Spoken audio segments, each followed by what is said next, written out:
right. Just a sec. Back over to the Zoom meeting. Got it. Let's hit record. I'll let everybody in. Right. Give it just a second while everybody comes in, and the floor is yours, Stephen. And welcome everyone, and the Monday, February 5th, 2024 meeting of the Oregon Country Fair Board of Directors will come to order.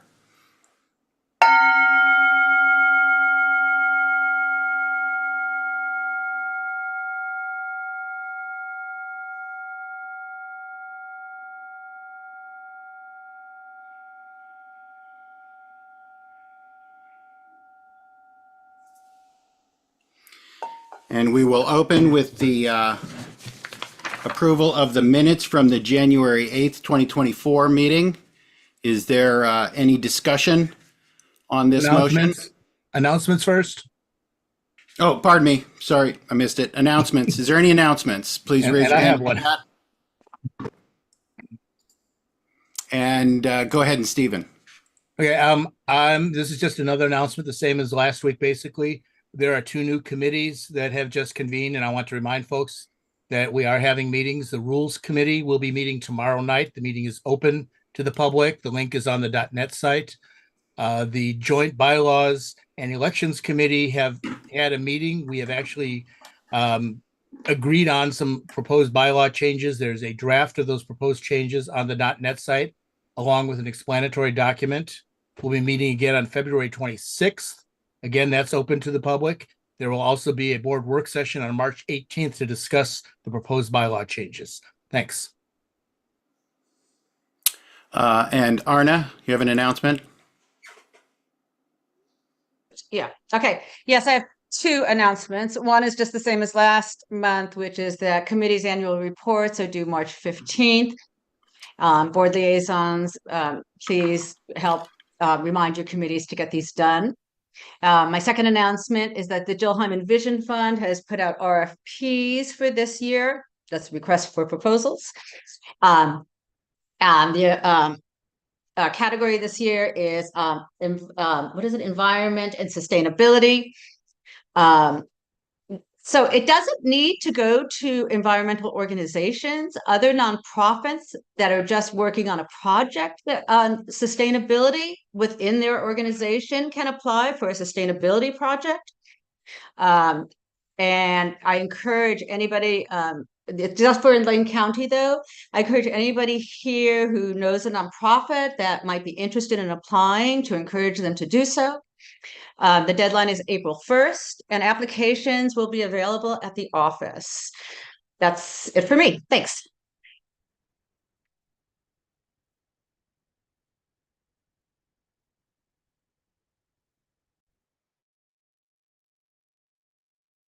AJ? All right, cool. I just want to announce great news I heard today that the Eugene Weekly will be publishing their print this week for the first time in a while. So please go out there and pick up a paper and support a community partner like them. So pick up a Eugene Weekly. Okay, thank you. And John Steinhardt. Yeah, some of you might know that we're building a new computer system to manage parts of the fair, and I have not filled my crew yet. So if you're a good, serious software person, you might want to get a hold of me. This is one of the few fair jobs that if you can't stand out in the hot sun, you don't have to do it for this one. So still looking for people. Get a hold of me if you can do this stuff. Okay, last call for announcements. Seeing none, we'll move to approval of minutes from the January 8th, 2024 board meeting. Is there any discussion on the minutes? Raise your hand in chat. Seeing none, we'll proceed. Is there any objection to adopting the minutes by unanimous consent? Last call. Is there any objection to adopting the minutes by unanimous consent? Okay, the minutes are adopted by unanimous consent. I'm going to remind people, if you are not on the board, an officer of the board, or me facilitating, please turn off your video. It's distracting, especially when people are moving their cameras around, and it slows down the whole process.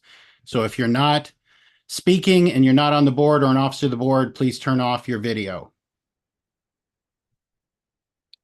Moving on to agenda review.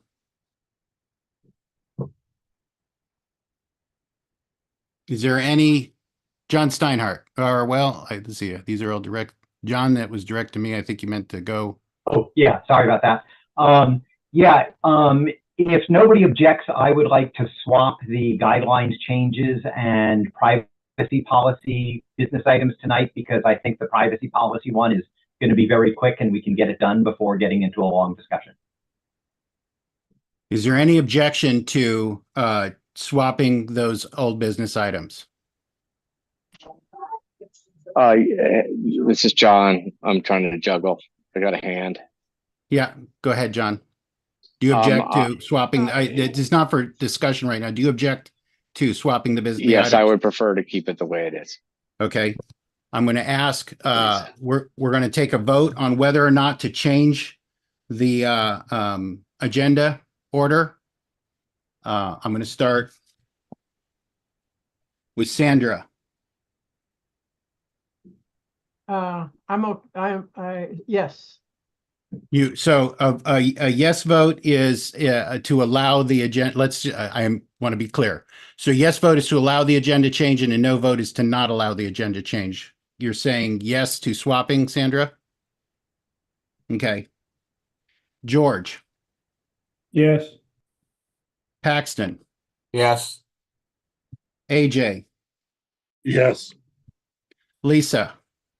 No. John Steinhardt. Yes. Sue.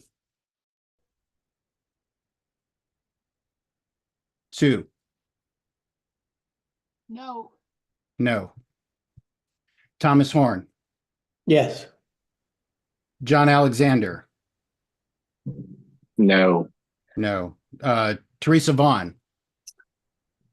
I don't care much, but no. No. Arna. Yes. Kevin. Yes. Okay, so I have that as 8-4. So that passes. The agenda items will swap. Now, Kirsten.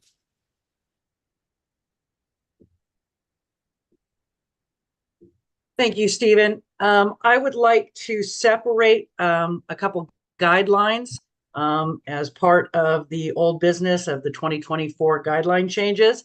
I'd like to separate 5 and 6 because that's a either or scenario. I'd like to separate 7 and 8 as that is also an either or scenario. And I'd like to separate 10 and 11.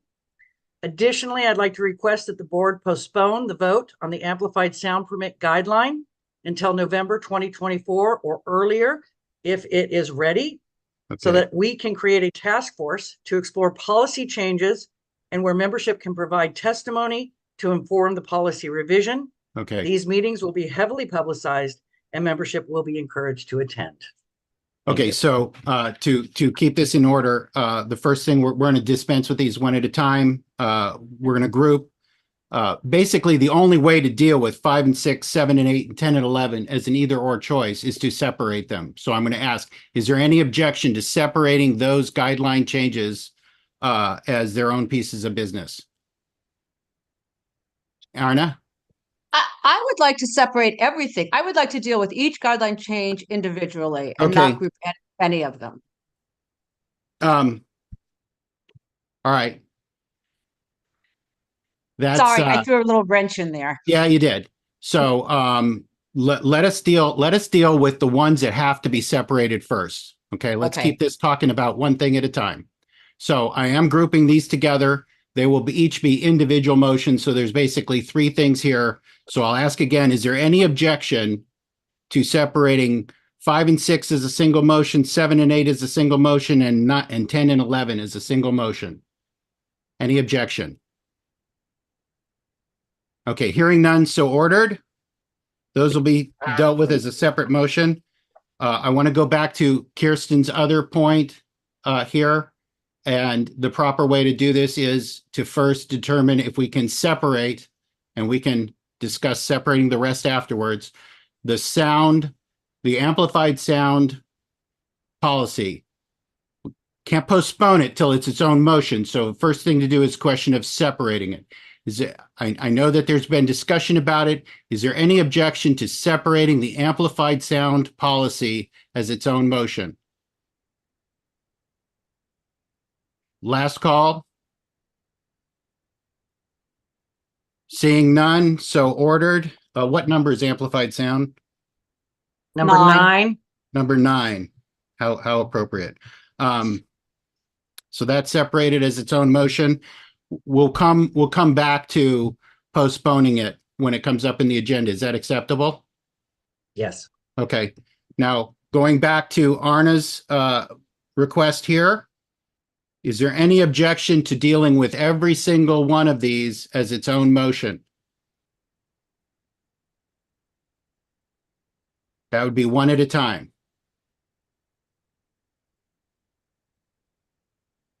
Is Sandra speaking to this? Yeah, Is I have Sandra my hand objecting? up on that one. Yeah? Okay, I have a point of clarification for you, Arna. There's all the staff ones also. I'm pretty sure you don't want those one by one. I want all the guideline policies that we're supposed to deal with tonight to be looked at individually. Some of them will go very fast, others might Yep. not. But there's all the ones on the staff. Okay, we're not trying to have dialogue here. We do have, let's see, how many are there? There are 11, and we have grouped 3 of them and separated another. So 4 of them are gone. So that leaves 7 other items. We can either keep them bundled, or we can separate them and then try and deal with them in an efficient manner. I don't think that will be too onerous if everybody is collegial. But So- Stephen, I have not finished my question here. Well, Because we have all the ones that are policy here, that are those, and then don't we also have to vote on all the ones that are separated out into more the operations vein that is in, that we don't have to vote on any of those? I didn't think we voted on those operational ones. well, I have a list. So what I don't want to do is to send in dialogue or Okay, spend a whole I'm bunch done. of time talking about what we're going to talk about. I see a number of these, many of them. If we aren't prepared to tell me which ones, a number of them are listed as staff. And we will do better by dispensing with them than by debating which ones to separate or not. Either we're gonna, so the current motion is to deal with each of them individually. That is now, we've reduced the number by grouping a couple of them with the either ors. I'd rather just get on with it if there's no debate about that. The worst you'll do is come to one and say, we really shouldn't be deciding this, and you can dispense with that however we dispense with it. But at this It's point, what I want, they're going to put it off. I don't know. all right, No, it's not going to happen this. Bill? Yeah, okay, thank you. Yeah. All right. So I'm sorry, Sandra. I can't make heads or tails of which one, and I'm trying not to. I said that we would do this in a debatable or not debatable way, depending on what we're separating. So Arna's asked to separate all of them. Are you objecting? Do we need to vote on this, or can we just go start hitting them 1, 2, 3, 4 when we get to it?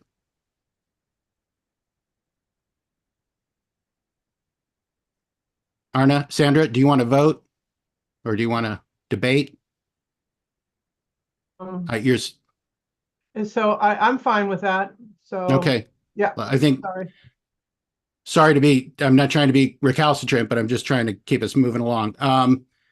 Last issue on agenda review. I'm going to make a particular effort to open this up here. I know that. Sebastian, can you turn your camera off? I'm gonna ask, is there for last item on agenda review, is there any interest in moving number 9 to the top? Because I know that there's a board member has an interest in that, to the top of at least that item. John, do you want to ask for that?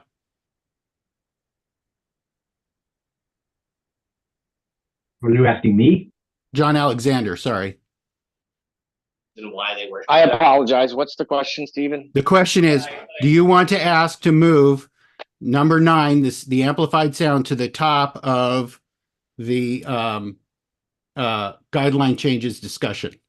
I would love to do that. And thank you Okay. for whoever's helping make that happen. Okay. So is there any objection to dispensing with the amplified sound guideline first when we reach the guideline changes portion of the agenda? Last call for any objection. Since we've already separated all of them, Paxton, I assume you don't need to speak to separating anything, correct? Okay. Go ahead, AJ. I'm now confused. Hopefully you can clarify. I thought we decided we were going to decide to have a discussion on postponing that one. Well, that will come up when the motion comes up. So the motion will come up in the agenda. There's been a request. We will bring it up when it's up on the agenda to postpone it. And there's already been some discussion about finding out if people want to speak to it before it's dispensed with. So Okay. it will come up and we will address the idea of postponing it when it comes up. Okay. So now all we're asking is there an objection to doing that as the first item of guideline changes? And so far I have no objection. And that would be the second thing on the agenda? That would be the second thing on the agenda. Basically, yes, the first item of the second item, Okay, thank you. to make it clear. John, do you have an objection? No, I don't have an objection, but because I'm getting a lot of texts, I want to let people know that we are going to hear member input, even if we Yes. do postpone that item. So please stick around. Yeah. So we will, when postponement comes up, we will allow member input for those who came to speak to it. I do want to advise people to hear what is, what the postponement is proposal is. And then we'll see, of course, that it has to be approved as postponed before it will actually be postponed, but that might affect how people want to provide input. We're going to move on now. Is there any further issues regarding the agenda? Last call for agenda issues. Seeing none, the agenda is adopted as amended. Brief recount, the amendments are to put the data policy first, to separate all the guideline changes, and to put this amplified sound guideline change first amongst the guideline changes.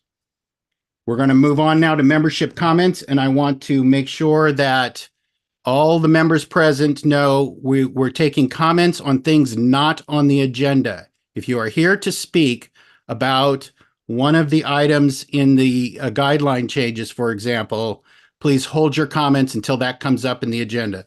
So this is only for member input not related to items on the current agenda. Are there any membership comments? Please raise your hand in chat. Last call, Amy Hand, go ahead. It should have been an announcement, and I apologize. For the Fernbridge School District, we're having a community engagement event on February 15th. I would really love to see a representative from Culture Jam come to interact with the families in our district. It's from 6 to 7:30 at the Veneta Elementary School. Thank you, Amy. Any further member input? Last call for member input, not related to the current agenda items. Seeing none, we're going to move on to staff reports. And for those who want to review it, there is a link to the data policy, the first item on old business. There is a link to the data policy in the chat. So moving on to staff reports, Executive Director Kirsten. Thank you, Stephen. Good night, good evening, everybody, and thank you for coming tonight. I'll kick off with the administration report. The 24 budget is complete. The crew budget sheets have been emailed to the coordinators. Included was a link to submit crew t-shirt size requests and a link to request $3 food voucher denominations. Both are due by February 29th. Food vouchers are reported as $6 increments on the crew budget sheets. The 2024 capital improvement requests were due January 31st. The budget committee met 3 times in February to review requests and set the 2024 capital improvement spending limit. The board will approve the capital improvement projects at the March 4th board meeting. The Emerald Ash Borer Response Planning Task Force is in motion. 13 volunteers have agreed to participate in the task force. They are coming from archaeology, path plan, lump, fixed assets, fire, camping crew, stewardship, and community village. They include expertise in the areas of forestry management, conservation planning, arborist, U.S. Fish and Wildlife, archaeology, and structured decision-making processes. We anticipate 10 2-hour work sessions and 1 board work session. Meetings are scheduled for 6:30 to 8:30 on the following dates: February 28th, March 13th, April 17th, May 1st. The rest of the dates can be found on the .net site. We are taking a hiatus in May through August, and we will resume in September until a strategic plan is finalized and ready to present to the board and membership at work session. These meetings are open to the membership and we encourage your participation. The database is moving along well and quickly. I wanted to let coordinators know that the teen crew applications will be available by the end of this week. So coordinators can request their teens for their crews by the end of this week. Stay tuned. There will be a coordinator email blast that will have a training manual and a scheduling of training on how to use the new system to request teens for your crew. The database privacy policy is on the board packet under old business and will be voted on tonight. As I previously stated, this is an essential piece of policy. It will enable us to get all data onto the servers in the Eugene office under one comprehensive database for the first time. It will inform members, volunteers, artists, performers, and restaurateurs of the data we collect, why we collect it, their right to privacy, and the measures we are taking to protect their personal data. For event management, we're actively working on contracts and permit. LTD is one of our big contracts, and per the Federal Transportation Administration, LTD is required to post the route to for-profit companies before they can provide service to us. If one for-profit company submits a quote, LTD cannot provide service. A quote has been received and LTD has declared they will not provide bus service to our event this year. We have contacted the company that provided a general quote and have found out that they are sold out during our weekend. So we are working many different angles to make sure that we can assure bus service, hopefully through LTD. There are several other contracts listed that I'm not going to go into detail. It's just to keep them in your purview. One of the ones that I did want to point out is the AT&T contract. I have contacted them and they have declared that they will not be providing a COW, which is a cell tower, to our event again this year. So I highly encourage our membership and participants that if you have an AT&T account, that you contact AT&T and you share your disapproval of the fact that you cannot use your phone during our event. I think it worked with Verizon in 2022. We had a rising up of people contacting Verizon and telling them the necessity and the need for their service. Verizon has confirmed and T-Mobile has confirmed their towers, but AT&T has not. We are working several angles, but it never hurts to have people who are customers of AT&T share their displeasure at the fact that they cannot use their phones at our event. Let's work it from all the angles we possibly can.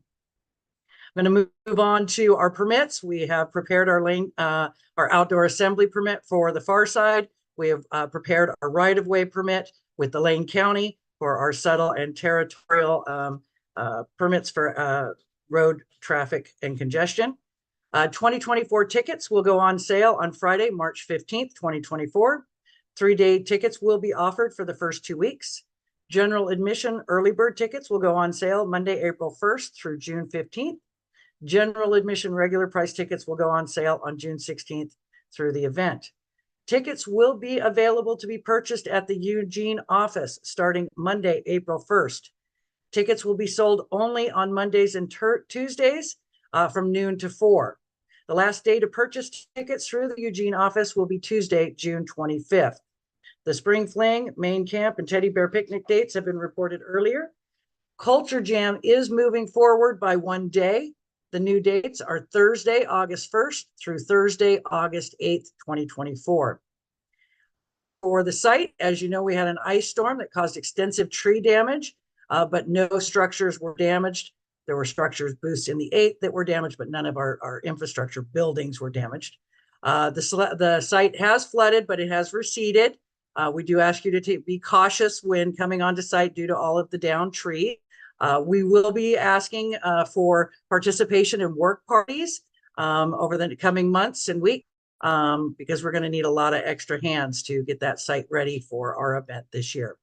As for marketing, the guidelines after tonight, we expect to have them finalized and out of the printers by the end of March. We have vehicle stickers in the works. Food vouchers will be ordered after the February 29th due date from coordinators of their denomination requests.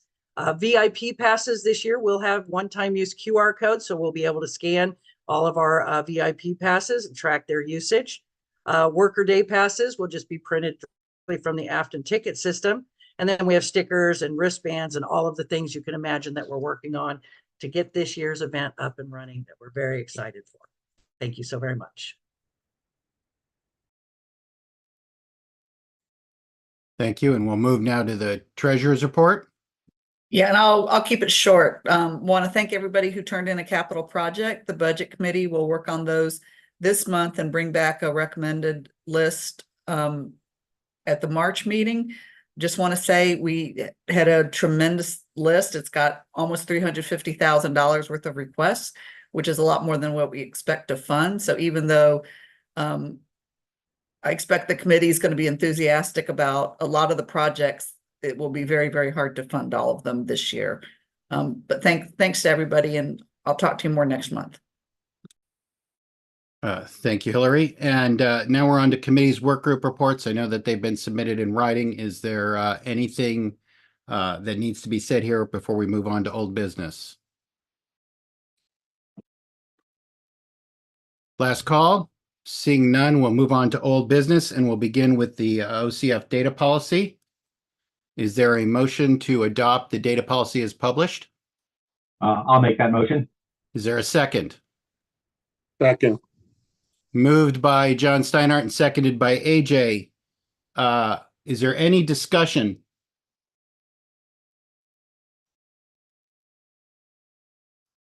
Last call for discussion.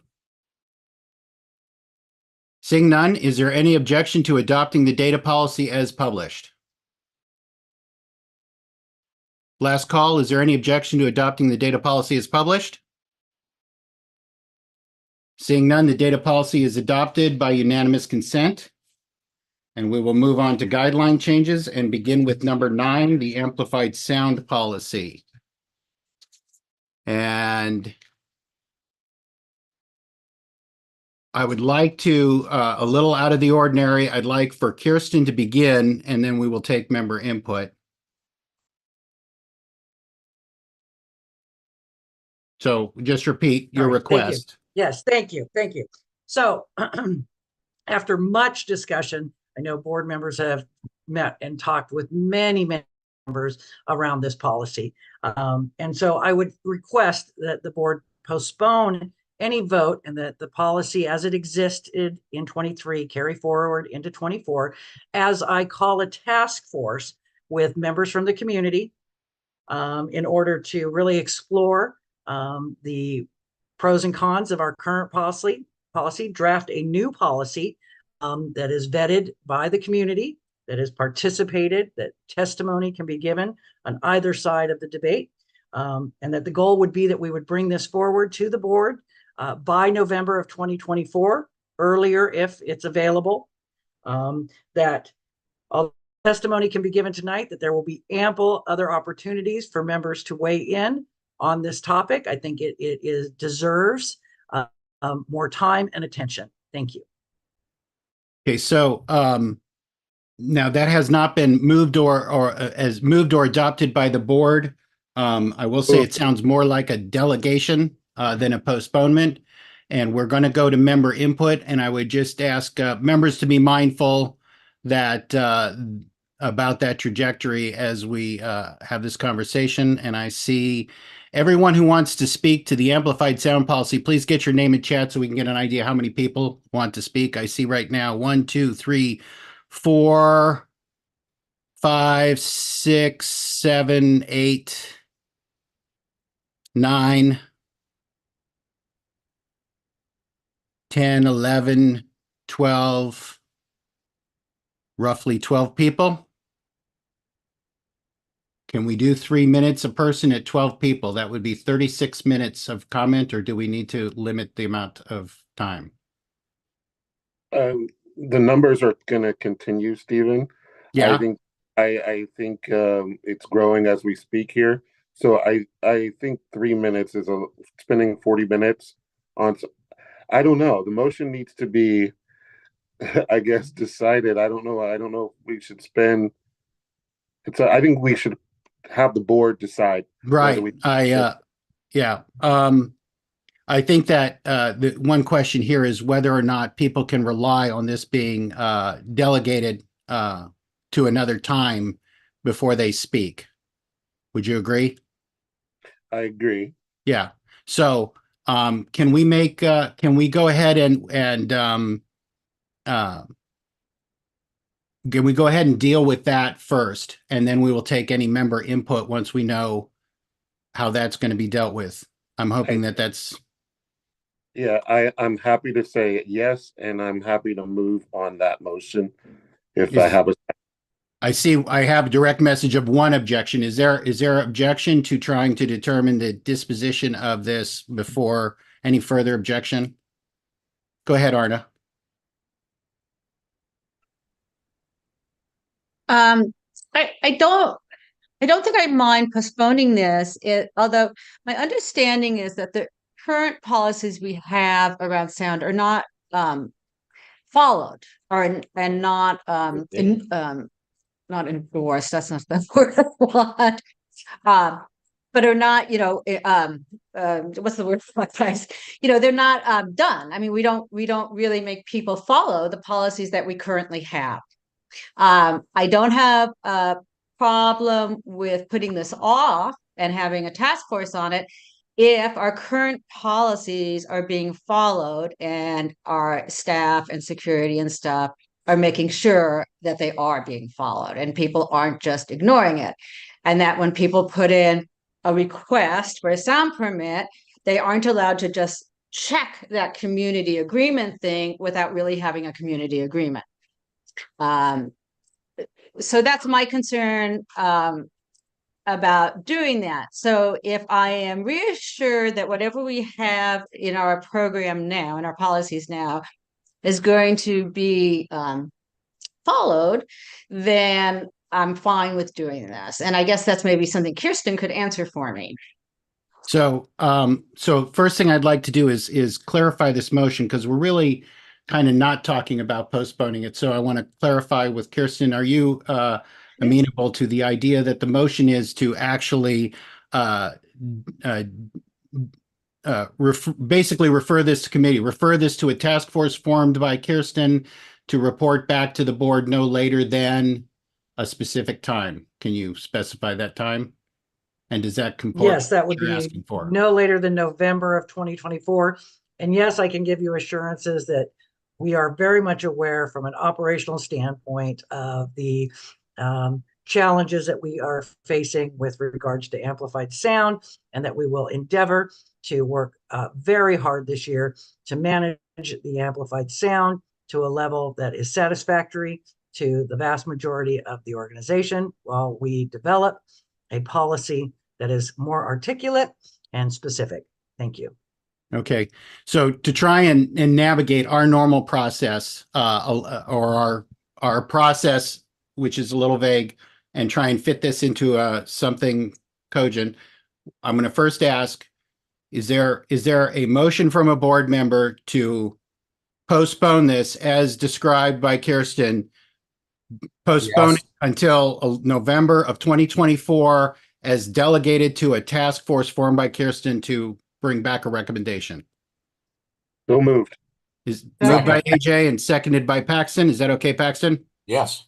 Okay, all right. So that's now the motion on the floor. And what I want to do is address that with the board, which is bypassing member input, hear member input, and then we will offer an opportunity to reconsider that if member input persuades you to do something different, but it will also provide some reassurance before member input that, what's going to happen so that it's not going to, they don't end up getting their input and then finding out you do something different than what was said. I hope that's acceptable to everyone. I'd like to go now to the list that is. Can somebody talking type about- out the text of the motion that the board will be voting on so our board scribe can transcribe that properly? Just put it in the chat, please. Let's say we're referring it to a task force formed by Kirsten to report back to the board in November of 2024 with a recommendation on action items. Acceptable? Everybody okay with that? Okay. Yes. Everybody okay with that, AJ?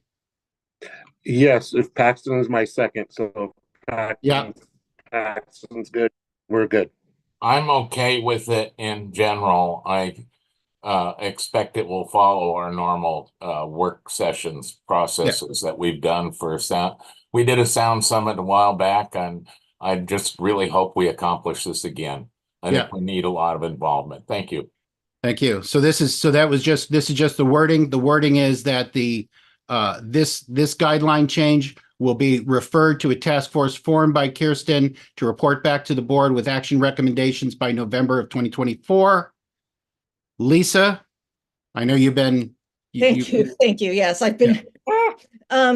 Yeah, I just want to say that out of respect for all the members who have shown up tonight because they thought that this was going to be on the agenda, I would like to make sure that we do hear member input and to address concerns about how long that might take out of our meeting. Perhaps we could just limit each person to a minute or 30 seconds or something like that. But it's really important that anybody who wants to speak ought to have that opportunity. That is what we're discussing. That is the current plan. So that's essentially what we're embarking upon. And we might even just leave the limit and ask people to be concise, knowing that the process is moving forward, assuming that it passes. Kirsten. I'm sorry, we already covered it. Thank you. You already covered it? Okay, Sandra? Yes, I think that this is a good idea. I think the guideline recommendation, it's time to have a bigger discussion about sound and how it affects disparate parts of the community to come up with trying to find the sweet spot where as many people are happy as much of the time as can be. I do think it's a community-wide decision, and I definitely support this. So thank you. Okay. I'm trying to grab the member input. John Alexander. Yeah, and I want to thank you all for bringing this forward. I really appreciate that early. And hearing from membership now and into the future is going to be incredibly important, learning about the history of this process and these discussions we've had in the past. So thank you all for your engagement, and I really appreciate all the membership getting involved and our board working together to make this a positive and productive community dialogue around respect and tradition and the things that we find important, and working to find compromise and the right places at the right times. AJ. Yeah, I just want to add to that. This gives membership who don't come to these meetings an opportunity to have input as well by having it be a part of our discussions during the actual event this year. And I'm hoping that that is a part of what the executive director decides to do as well, is to use our event to get the word out that this is going to be a big decision that the board makes coming up, and getting as many people's input as possible on this. Okay. Last call for discussion on this. Is there any objection to delegating this to a task force formed by Kirsten and to report back by November of 2024 on the board? Last call for any objection. Seeing none, it's adopted by unanimous consent. Policy guideline change number 9 is delegated to a task force formed by Kirsten, which will report back to the board by November of 2024. We're going to take member input on this subject. I have 1, 2, 3, 4, 5, 6, 7, 8, 9, 10, 11, 12, 13 people who want to speak to this. Can we try and keep it to 90 seconds a person? And I'd ask to just be concise and know that you will have more opportunity to speak on this subject. I'm going to go to Craig Smith. Thank you. I really like what the board is doing. It was exactly what I was going to suggest. I know a lot of people have been talking about that, but it's a very complex issue, and I think there needs to be a process. And I really like the idea of the task force, so I really support that. And I think coming up with a decision in November is plenty quick enough, and getting input at the fair so people can actually maybe even see what we're talking about, because there is a lot of confusion. So thank you for allowing me to speak. I'm an elder, a member of the Fixed Asset Committee and the Carbon Neutral Working Group. So thank you. Good work, everybody. Thank you, Craig. Grumpy.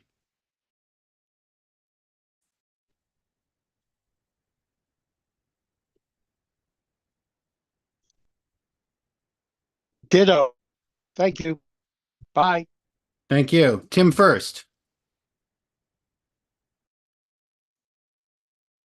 Hi, I'm Tim, known to some as Fyodor Karamazov from the Flying Karamazov Brothers. A lot of you have probably seen me leading the parades around the fair since 1975, 1976. I've been the camp host at Stage Left since the camp host system started.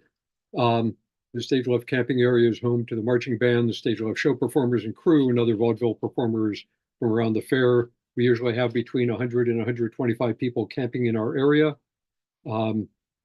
Since we started, we used to have a lively backstage community in the evenings. We had show rehearsals, acoustic music jams, Thursday evening cocktail party, and conversations going on all evening. When amplified music took over the fair at night, it completely destroyed the scene that we had built up over many years. Became so loud that our camp became abandoned in the evenings. Most campers chose to wander the fair or visit other quieter camps rather than during the onslaught of sound backstage or in their tents. We were drowned out by the Decon Party in the South Woods, W.C. Fields, Shea Ray, Blue Moon, Chalamela, sometimes as far away as the Horse Corral. When the craft lot became Xanadu, it became worse as amplified music was coming into our camp from yet another direction. The only community agreements can work. Morningwood Auditorium is the only group, the only stage that's ever made a community agreement with us, and knowing what day and what time they plan to have amplified music, knowing that they'll stop on time, and knowing that they're aware of our camp and adjust their speaker placement and volume so that they minimize their impact on us, has worked well. Unfortunately, no other stage has ever reached out to us or tried to make a community agreement. I've tried to reach out to them, but finding the sound permits in advance has proved to be almost impossible. I think having mandatory community agreements would help if there is going to be amplified music at all. Having those agreements available for everyone interested to view by mid-afternoon of the day would help. Trying to find the sound permits in advance has been almost impossible. And having the permits posted at the stages and having the person responsible on the permit and on site and not having someone playing in the band, running the sound, will make it possible to help actually negotiate a solution at the time when our camp is being blasted with music. I'll be happy to be on the committee, and I'm glad that this is being discussed because the current amplified sound permit system has not worked. Thank you. So I will ask people to try and keep within 90 seconds and remind everyone. I appreciate it. I hope, Tim, that you get on the task force and that everyone has will have more opportunity to participate. I'm going to go to LT now.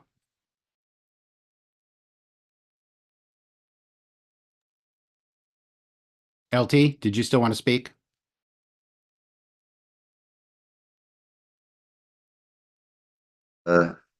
Okay, I got unmuted. Doesn't look like my camera's going to work, so I'm just going to be a blank screen. I think I have some credibility on this issue for people who would like to see us be more sensitive. If you go back to the history of the earlier process that we did, that being, and I share a lot of the concerns that Tim has and that were put forward in this guideline. That being said, the process is essential in something that is as broadly impactful as this, and so I really appreciate that Kirsten came forward with a proposal for having a process. I do hope that there is a lot of availability for input at the event. That being said, I support you sticking with the decision that's been made by the board. Thank you very much. Nancy Levidow. Hope I said that correctly. Yeah, totally. I have a lot of ditto from what Tim first said. I am a fair elder, longtime member of the Fighting Instruments of Karma, also prior Stiltwalker juggler, many roles at the fair. I camp at stage left, and we have multiple locations surrounding us that blast us with amplified sound through many of the hours of the night. Tim named them all. There are a lot. I would agree, the current amplified sound policy really does not work. In our camp, we are driven away in the evenings due to the loudness and the intensity of the amplified music coming at us from all directions. We are a campground of musicians, and yet we really cannot have acoustic jams in our camp ever in the evenings. We also just don't have social time at all in the evenings in our camp for the same reason. And a number of our people have just chosen not to stay overnight at the fair at all because of that.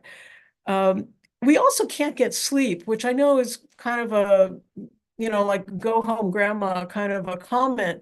But the reality is that if we don't get enough sleep, we really aren't able to present the art that we do to the public and to the fair family to the best of our ability. So our ability to play in the parades and in the concerts that we do, it just degrades if we, have been kept up most of the night. The quality of it really goes down, and we want to give our best. So that's the 90-second mark. A lot of events have amplified music. Let's be one that doesn't.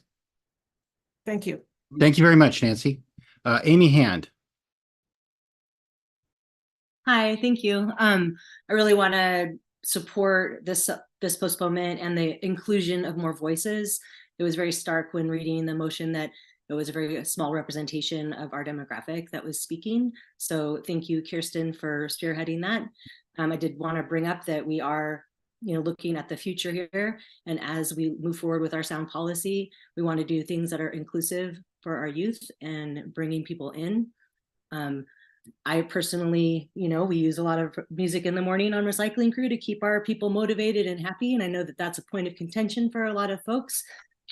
We are happy to have community agreements. No one's approached us about anything like that. When we did the Sound Summit in 2015, we had over 1,600 responses to our survey. So there is people out there that want to speak, and they have lots of voices. And I really encourage you all to enlist as many people as you can. And that's all I have to say. So good job, guys. Thank you, Amy. And Leah Holland. Hi, yeah, I'm Leah Holland, they, she, and I'm a fair elder in all but age. I'm also co-host of Spoken Word Crew. We program 4 stages. I'd first like to share Spoken Word's experience of complaints for Spirit Tower and Front Porch. While we now check with Odyssey multiple times per night to ensure Front Porch doesn't interfere with their operations, we found that the number and aggressiveness of noise complaints changes with the type of music that's being played, specifically hip hop or other music from cultures that are traditionally marginalized. Because of this, I caution the board in proceeding with any expansion of community agreements, or even having them at all, because allowing one or two people to censor a genre of music they don't like can become a tool of systemic racism. This is a shadow over our plans to celebrate diverse performers as a family, drag shows, our expanded hip hop bookings, and a new collaboration with Oasis for a stage takeover. Please do not move forward guidelines that would allow a minority to shut down these shows. Instead, it would be wise to treat all types of night performance equally by establishing decibel limits along with each sound permit. This is what every other festival I worked did in the decade that I spent in the music industry. I would caution, however, the decibel readers on phones are notoriously inaccurate. It would be important to rely on numbers from professional-grade decibel readers. We can choose safe and respectful decibel levels and require our sound people to monitor them and check in with our neighbors in real time. This has been spoken words policy since we returned from COVID. And last year, to be clear, we received 0 sound complaints. I've heard that there have been complaints to board members. Those complaints have not reached us. That's why I'd also recommend a form or other centralized resource for folks who feel the need to complain. That way, complaints can be assessed in the sound permit process and decibel limits adjusted if appropriate. I urge the board to speak to professional sound engineers and keep in mind that the events we program at night on our stages are volunteer-led and for volunteers who need the joy and release of the fair as well. For many on our crew, night shows are the only time that they catch the performers they camp with, the only time that they get to dance. We do this for each other, and it is important to community building at the fair. Thanks. All right, thank you. Rob Sample. Thank you for the opportunity to speak. I'm a volunteer right now with the photo studio. I started off about 11 or 12 years ago as a path rover. And like LT just said, the evening time is the time where us volunteers can really enjoy the fair and dance. I like the way she said that. I hope we can find a way that's equitable to everybody, and areas of the vast landscape of the fair are quiet, and other areas can maybe be relegated to live amplified performances after the sweep and into the evening. And that's really all I want to say. I'm looking forward to having more opportunity to formulate more thoughts and chime in later. Thank you very much. Thank you. Genevieve Middleton.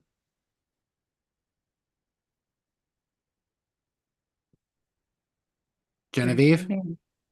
Hi, can you hear me? Hi. Yes. I wrote out a 2-minute response. You will get the shortened version. My name's Genevieve Middleton. My pronouns are she, they. I'm a citizen of the Navajo Nation. 3 generations of my family recognize that we're Indigenous guests here on Kalapuya Ilihi, and we respect and extend our gratitude to the past, present, and future ancestral stewards of this place. Thank you to my parents, Dean and Marcy Middleton, for inspiring me to be a resilient individual and helping me show up and be a volunteer with my limited time. Skipping down to this section. So thank you for postponing and making an opportunity to make this decision more inclusive. And wow, thank you to Leah Holland. I second your comments. I come to you today with experience in leading community engagement, public involvement, public outreach, community and public meetings, staffing and leading equity panels and community panels, and participating in all levels of nonprofit and organizational meetings. And I also come to you with experience from a local government perspective in planning and community development. Within all the spaces I just named, community agreements are a good thing for new groups of people. However, in the 2024 Guidelines Policy Proposals, Section 50, Sound Amplification, subsection Community Agreements, 4th sentence, quote, amplified sound performance must have an amplified sound permit, which requires a community agreement, and so on. The issue stands that a community agreement has not been described in a manner that allows for clear and objective standards or within a transparent process for what may be considered reaching a community agreement. My request for the board would be to not support changes to Section 50 on sound amplification without having a deeper conversation on what a community agreement is and what it is not, what it shall consist of, and needs to include the measurement of an acoustic footprint, how that fits within, what level of unit we shall measure these agreements, are these community agreements relational or operational, and so on. My family has been members of the Oregon Country Fair community for over 30 years.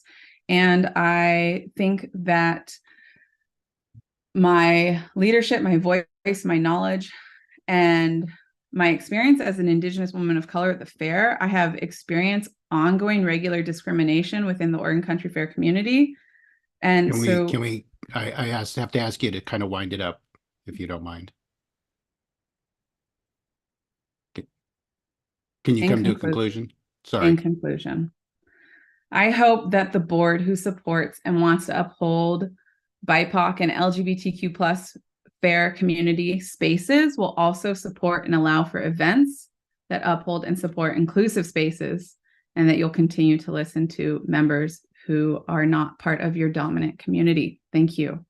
Thank you, Genevieve, and I hope that you will participate in the process as Kirsten forms her task force and moves forward. Dr. Dan. Dr. Dan?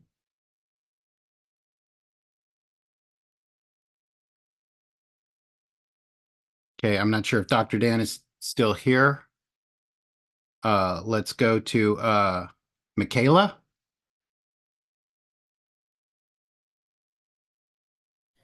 Yes, I am figuring out my technological challenges here.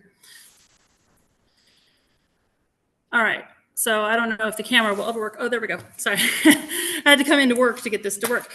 My name is Michaela. I'm with Recycle Crew, and several people have mentioned things that I just want to reiterate. Leah said it best. We, speaking for my experience on Recycle Crew, music is a huge part of what we do. We have a disgusting and grueling job that we work months before fair, months afterwards to try and keep the land pristine. And we do some really disgusting things, and it's volunteer. And what makes this job worthwhile to us is the joy that we get from a camaraderie of our crew, dancing together, singing together. Music motivates almost all parts of our work parties, including when the trucks are rolling at 5 a.m. after we've been up all night listening to the same whomping sounds that everyone else listens to with earplugs or whatever we can. But we work all day. We work for pre-dawn until the late evening, rolling multiple shifts. And the evening time is our only time to recreate as well, for the most part.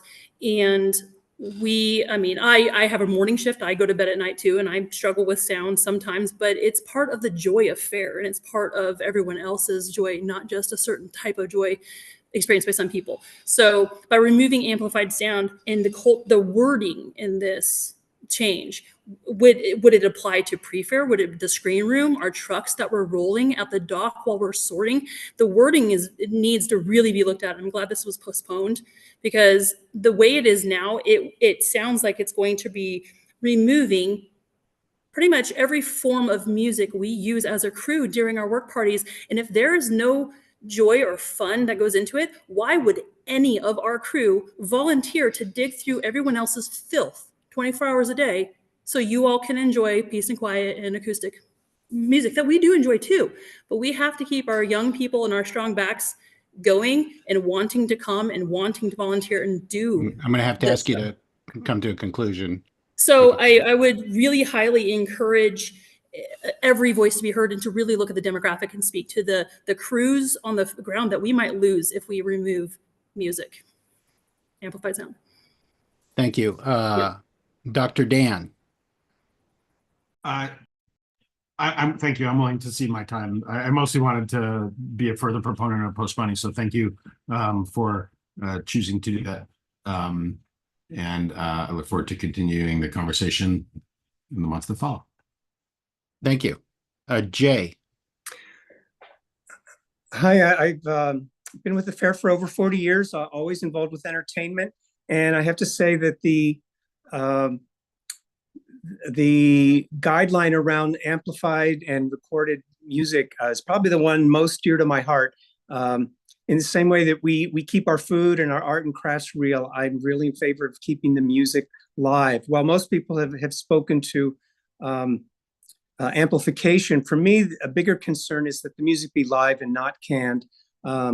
It concerns me when I hear boos during the fair with boom boxes. That happened a couple times last year. I'm concerned that some of the spoken word stages are using canned music in between their spoken word presenters. I'd like to see us really honor musicians at the fair by allowing for live music. There's so few places where musicians can actually perform, even on the path. It's pretty tight demand. But the biggest reason I came here today was seeing the phrase tacked on to the prohibition of amplifiers and canned music to be during the public hours. If I read that correctly, it would kind of leave everything open mornings and evenings post sweep to have whatever. So I'm opposed to, adding that to the guideline change. Anyway, thank you. Thank you very much. Kim Allen. Oh, good evening. Thank you for giving me an opportunity to speak to this. My husband and I are craftspeople at the fair, and we're on the other side of the creek from the Spirit Tower. About 5 years ago, we had a new neighbor move in, and they have a rave yearly. And I don't know if that's a sanctioned event that they get a permit for, but it's loud and noisy, obnoxious. When the Spirit Tower moved in, Charlie Ruff told us we would only have acoustic music back there, which we soon found out wasn't true. And then they put a plug in there, and then we were told it wasn't going to be for nighttime use. And now that it seems there's amplified music there a lot at night, and most of the night. And I wanted to speak to the issue being craftspeople. We have security issues, and we can't just go home and walk off and leave all our stuff. And somebody else spoke to this too, that we have to be on all day long working our booths, and we do need some sleep. And we've had that booth space for about 40 years, and it just feels like it's become more and more disrespectful. And that's about it. And I don't, somebody spoke to the type of music. It's the volume for us, not the type. Thank you. Thank you very much. Spirit. Hi, I hope I'm unmuted. Yes, we can hear you. Okay, great. Thank you for postponing this motion. I support the community coming together. After so long we've had this sound permit, we're learning what's working for people, what isn't working for people. I think it's essential the community listens to one another. The reason why I couldn't support this current policy as it is changed from how it's been is because it does not include the impact on operations crews. I'm glad that recycling has spoke up. I didn't hear everybody tonight because I had a bad connection, but I was glad to hear recycling speak up. I'm going to speak tonight from a security point of view. And I support the late night shows, but our crews are never informed ahead of time. Sometimes it's 2 hours before the show starts that we know who's playing, when they're playing. The impact on our crews when we've shifted from a full day crew on security to an evening skeleton crew has been pretty tremendous. We are having to find volunteers who are, working extra 5 hours out of a labor of love without any kind of reimbursement of food vouchers or even acknowledgement. I believe it puts our crews and the community at a higher risk for security and medical risks when or incidents when we are not supported budgetary wise regarding personnel. These shows actually gather large groups of people. So I know you can't see a timer, Spirit. I have to ask you to wrap up. So I guess what I would ask, I'll ask this, that there's nothing that stops the management team and operations from improving things this year to make sure that we're prioritizing safety for our fair family and events. So I hope that there are meetings that happen and we will be heard and supported in our needs. Thank you, Spirit. Beth. Hi there. I am from Alice's Security. I've been coming to the fair for over 40 years, camping back there by Entertainment Camp. So every night we're at the fair, we fall asleep to the amazing sounds of the live musicians playing unbelievable music. And I think we're just huge fans of what can happen during the day, during the night, of, you know, people coming together and playing music. And we just are a little, we love the tradition of the fair of having things be live versus a lot of electronic music or rave music, or, you know, things like that. It's actually a lot harder, even if you have earplugs in, to get that sound to stop versus just the live beautifulness of the background of the country fair. I don't think we've ever been bothered by the music coming from the recycling trucks. I think I love it, actually. It just makes me happy when I see them coming by. It makes them happy. I think that's beautiful. So I do think that the wording is really important as to, you know, what is really bothering people. And yeah, I think we're just, you know, I understand needing to evolve, but I understand keeping traditions and keeping things in a way that really just really amplifies the beautifulness of the country fair, what it has been and what it can continue to be. Thank you. Megatron. Hello. I just wanted to thank the board for giving this topic the extra space and time that it deserves. It's an important topic. And also thank you to everybody who's giving feedback. Everything's really helpful. Thank you. Thank you. And Dean Middleton.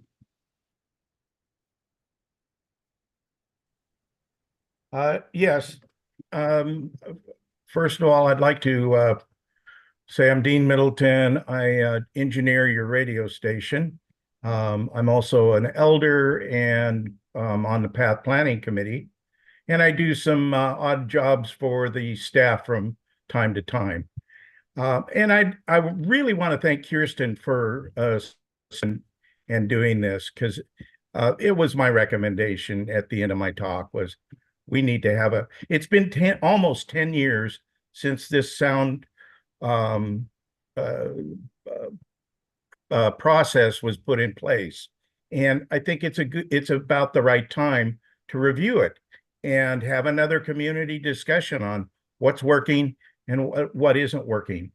I'd also like to say that while we're doing these meetings, I think it's very important that at least one of them be a summit where everybody the people that want to, can come together face to face and do a workshop style session. You know, just putting it on Zoom, I don't think is going to give it what we would, what really needs to be done. So that's my increment, is that we do at least one face-to-face session. Thank you. Thank you, Dean. And that comes to our the end of our list of member input. I know that some members had more to say than the time allowed. We tried to make sure that we tried to give as much as we could to everyone, but I would remind everyone that the only thing we're doing is sending this to a task force so far. So there is more time and more opportunity to participate in this process before any decision is made by the board. So whatever you haven't gotten to say yet, there will be more opportunity to participate and say it. I see AJ's hand. We've sort of made a decision here. What I really want to do is come to the reconsideration. Is there something very pressing?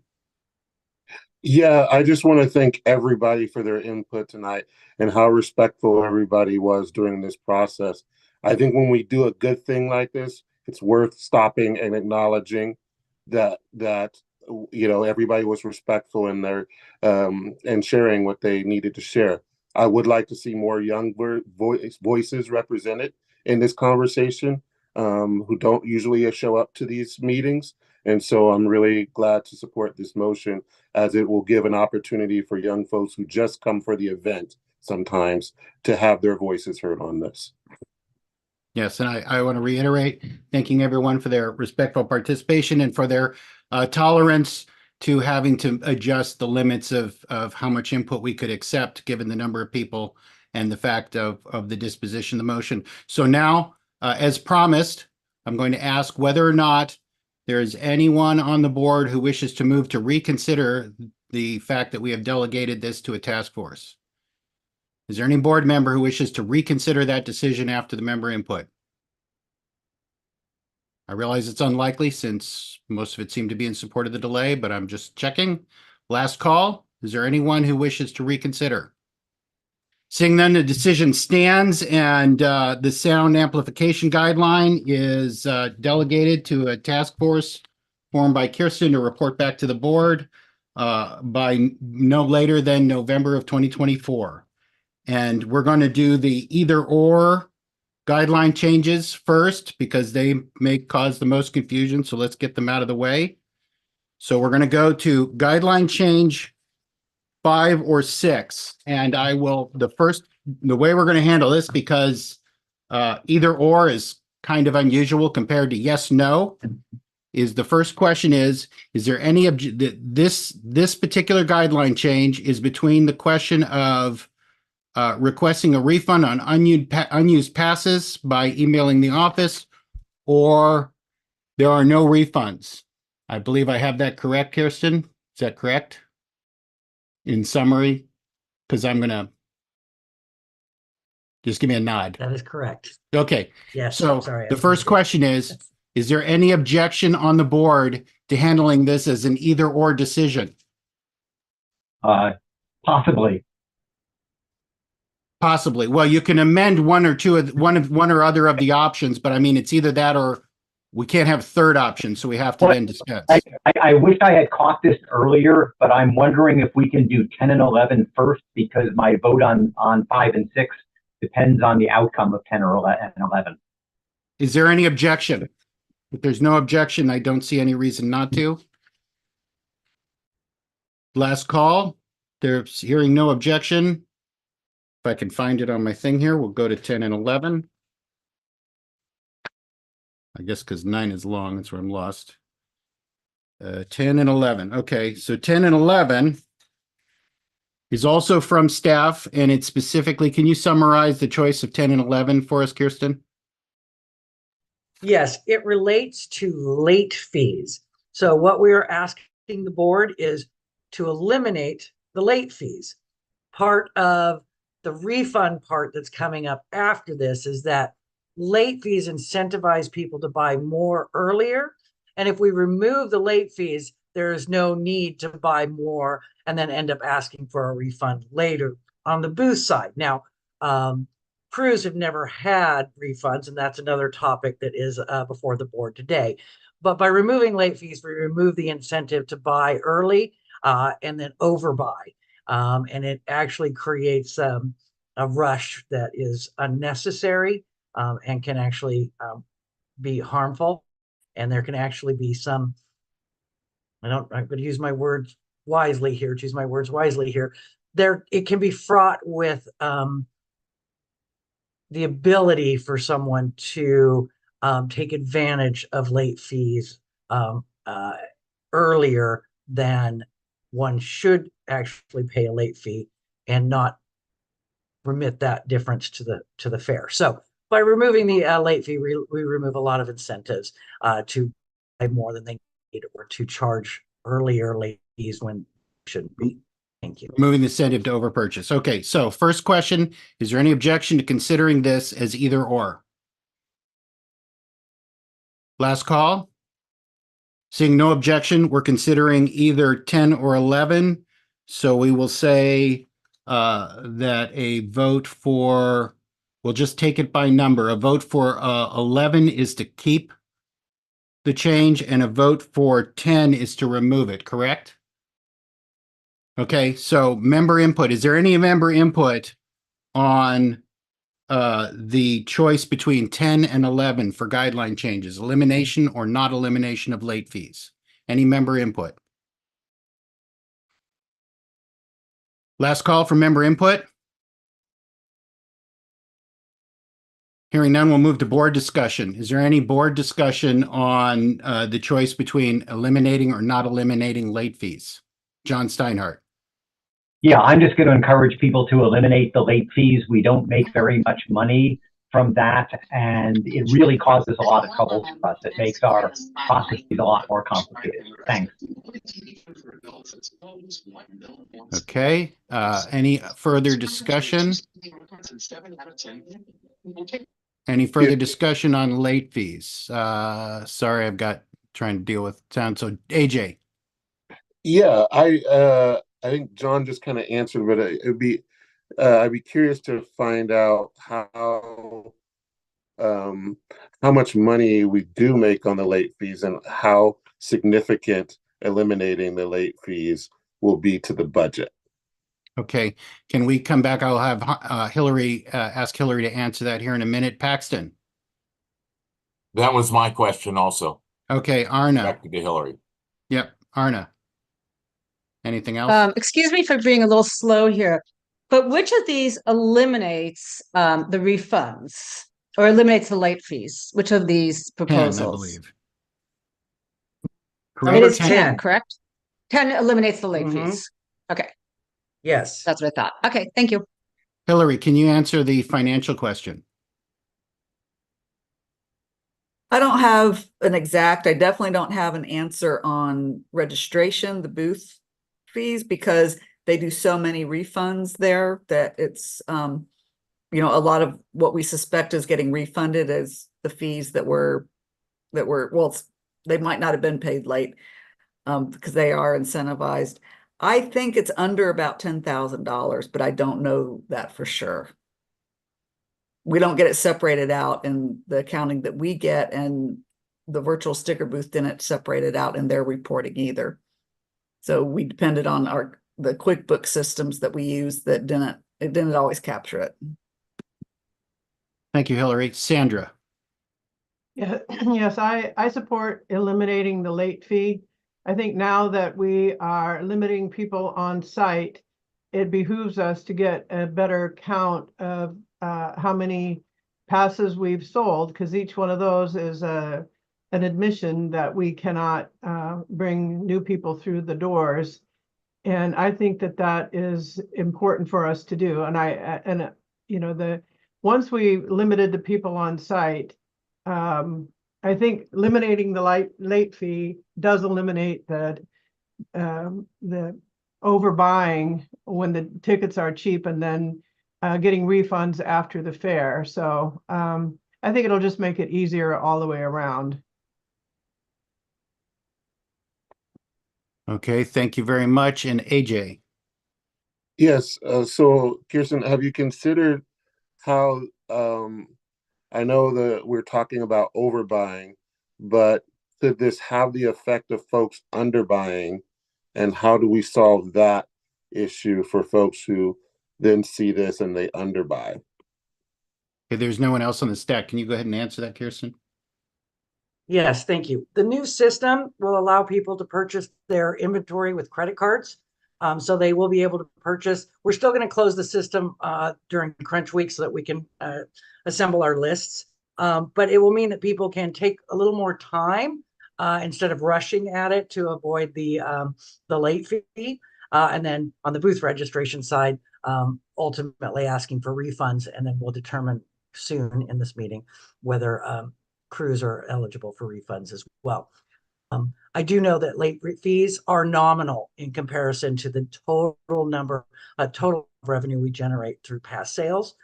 So it's not going to affect us in any dramatic way. It will take the pressure off of coordinators to rush to collect as much as they can to avoid the late fee.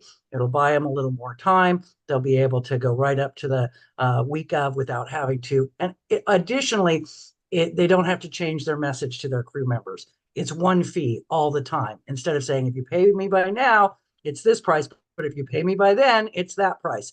So it just really levels the playing field for everybody. Thank you. Okay, last. Well, because I don't think I asked that question correctly. Okay. Do they have abilities if they underbuy? And do they have do they have the capability of buying more up until what date? They can buy, yeah, they can buy up to their budgeted amount of passes, All the way up through. all the way through, Perfect. all the way Thank through. you so much. Okay, is that satisfy then? Yep. Last call. Is there any further board discussion? Seeing none, we're going to go to a vote, and a vote for, we're just going to word this simply. It will be either vote for eliminating late fees or not eliminating late fees. So eliminating 8 fees will be 10, and not is going to be 11 on the document, but we're just going to say yes or no to eliminating late fees. Sandra, yes to eliminate. Fees. Yeah, so yes to eliminate. Yeah. Okay, George, Yes to eliminate. Paxton, Yes to eliminate. AJ, Yes, 10. Lisa, Yes. John Steinhardt, Yes. Sue, Yes. Thomas, Yes. John Alexander. Still with us? I think he's John- gone. Okay. We should make note, John had to leave the meeting. He said he had a family thing going on. So absent. Teresa Vaughn, Yes. Arna, Yes. Kevin. Yes. Okay, the motion passes unanimously with John Alexander absent. And we're going to go back to 5 or 6 now. So. And we will try and word those also in an affirmative fashion. So this is to allow or not allow refunds on unused passes. 5 is to allow refunds and 6 is to not allow refunds. And is we're going to go to, so we'll go to member input first. Dave W. Hello. I'm going to read a statement in order to get my thoughts out on time. My name is Dave Wagenheim, and I operate a food booth at FAIR. I'm also a member of the food committee. As a vendor at FAIR and an advocate for our food booths, I am concerned with these motions that aim to change our refunds policy because I think that they will pose a financial hardship to our food vendor community in order to curb more egregious behavior in other areas of FAIR. Food booths are unique operations within the FAIR, and I think it's appropriate to tailor policies to be mindful of the challenges and responsibilities we take on in our event. Here are some points I hope you'll consider. Food booths are among the most challenging places for volunteers to work at FAIR because of the demands of satisfying the food needs of FAIR family and the visiting public. Each food booth can staff as many as 24 to 36 people. There are almost 70 food booths and 20 food carts. That puts our overnight food vendor population around 2,000 people. It is reasonable that there will be some last-minute no-shows among many food booths because of travel complications or issues concerning illness like flu and COVID. I'm sure we'd all like to have policies that make it easy for booth reps to encourage sick people to stay at home without losing hundreds of dollars. Lastly, the proposed changes to move the refund request deadline to before our event will not make it practical for food booths to recover funds spent on camping passes and parking stickers that are often paid up before the middle of June. Dave, can I hold you up for a sec? I'm going to restore your time, but I think you're speaking to 7 and 8, not 5 and 6, because 5 and 6 apply, if I'm not mistaken, to volunteers. Yeah, So I the next mean, motion. because these are all split up, I think I just wanted to get all the thoughts out. Okay. So sorry about that. That's all right. Totally understandable. I'm trying to navigate the almost done. process as well.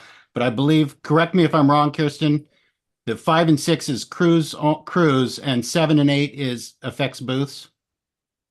Correct. So there are two different refund policy guideline changes. One is specific to crews and one is specific to food booths and crafters.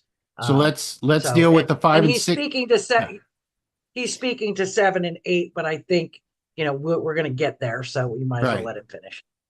Would you like to finish Sorry. now, or would you like to talk when your Yeah, issue is I'll up? wrap. No, I'm going to wrap it up now with Okay. the last little bit.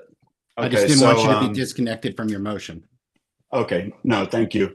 I want to urge board members to vote against moving the refund request date to before our event, and if necessary, create a sensible policy for each group at the fair if it is found that abusive behavior needs to be discouraged around refunds. The financial investments made months before our event by food booths are already very high, and creating policies that make it more expensive to operate a food booth are only going to make it harder on our community. Thank you for taking the time to listen to my concerns and for all the hard work you do on behalf of our entire fair community. Thank you, Dave. And I will ask everyone to keep those comments in mind when we get to 7 and 8. And we are talking right now about a refund policy for crew excess passes. John Pincus. Yeah, I'd be careful about removing the ability to refund passes in either of those categories. Volunteers, like everybody else, things can happen in their life that make them not able to come, and their coordinator or whatever may be put in a bind. They may be put in a bind over events that are beyond their control. So I think that these proposals need a little bit more refining before making such a blanket change. I think some folks who are not trying to game the system, but just simply have genuinely unforeseen circumstances come up, will have those circumstances possibly made more dire by this change. So I understand the desire for it and the fact that it'll make things less complicated, but in terms of fairness, I think there's a potential that some people that don't deserve to have hardship will, if this change is made as written now. Thanks. Thank you, John. And before we move on, next person, I just want to clarify, does one of these represent status quo, the current circumstance, Kirsten? Currently, crew members are not eligible for refunds. So this what would, this so is saying is booths have always been eligible for refunds. We're refining the frame around booth refund eligibility. What we're asking the board is crews, should we have equality across the organization, and should crew members be allowed to get refunds, or do we continue to have a no refund policy right now, is what we've had for a long time. So you cannot get a refund on an SO right now. And so the question is, if booths are allowed to get refunds, should crew members be allowed to get refunds? Thank you. thank you. So this is about adding refunds to the crews versus a status quo where they do not get them. And then there's a question of removing refunds from booths as opposed to they have access to refunds now. And then there may be other details that change when we get to 7 and 8. Okay, so the next person is Robbie Lira Rivero. Nice, yes.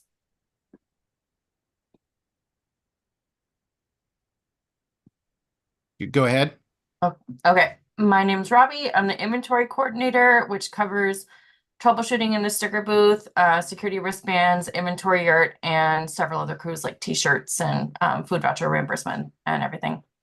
I would like to suggest if we do pass number 6 to alter the language slightly to simply say refunds are not available to avoid any confusion. It's a little qualified, which could make that a little hard to manage. Offering refunds up until June 15th will complicate things more than I think it will assist at this point. Many appointments in the inventory yurt will have already happened by then, meaning we'll have taken money from coordinators that we then need to refund either by credit card or check, which is not something that inventory would do. That is manual labor by staff during the worst time of the year to have anything added to their plates. They are really busy doing other things at that time. It's going to be difficult for inventory to reconcile these changes between QuickBooks and Four Winds during also our busiest time of the year. When we're also trying to get ready and preparing for vacation, and because we all have very busy jobs, especially this year, in a year that we're already going to be dealing with a mountain range of changes with this new system. I mean, just please do not do this to us this year. We can maybe consider it in future years, but we are changed out. Name changes in June are very easy for volunteers to accomplish. So I'm not sure why we would choose this year to make our job significantly harder when we do have that simple solution that does work a vast majority of the time. When people are upset with their refund, or you know, they didn't receive one that they thought they should have, they're going to come out to troubleshooters to voice that frustration. Last year, I just have to say, last year was the worst year in 20 years I've been out in the sticker booth in terms of really seriously escalated conduct. We don't have solutions for them in this case. We don't have the staff to help people work through their frustration in this case.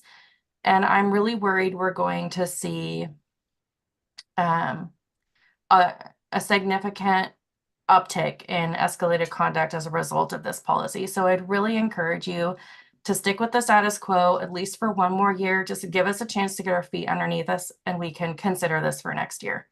That's all. Thank you. Thank you. I have Hillary, Norma, and Johnny, and that's all the member input I have on here. So if any members wish to speak to this, I'd ask them to get their hands in chat. Arna, can you wait for board discussion? No, I have a clarifying question I would like to ask Kirsten that I could wait till board discussion, but it might be, Okay. It might help the membership too.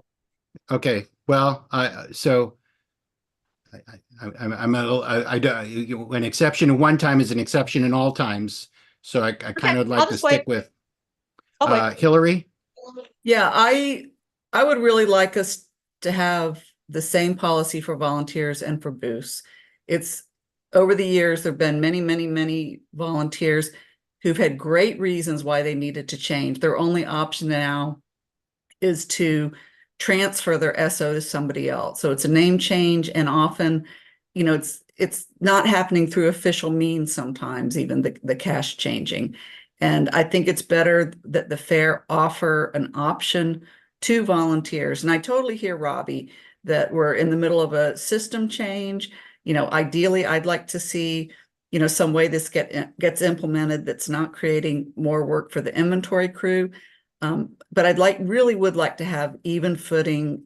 Personally, I like the idea of having some possibility of refunds for emergencies. I think right now our policy, the way we operationalize our guidelines for registration is way looser than what the guidelines imply it should be.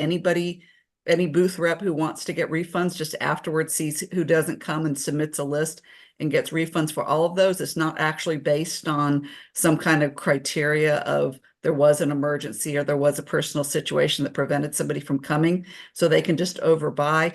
But then if you do have an emergency and you have an SO and you have to leave town, you know, the SO's family member dies, there's no way they can get a refund. So it feels very unfair to me. But I recognize there are a lot of logistical issues involved in making a smooth system that's not creating a lot of extra work for inventory. So that's it. Thank you. Norma. Kirsten said what I was going to say, so I'll pass. Okay, thank you. Johnny.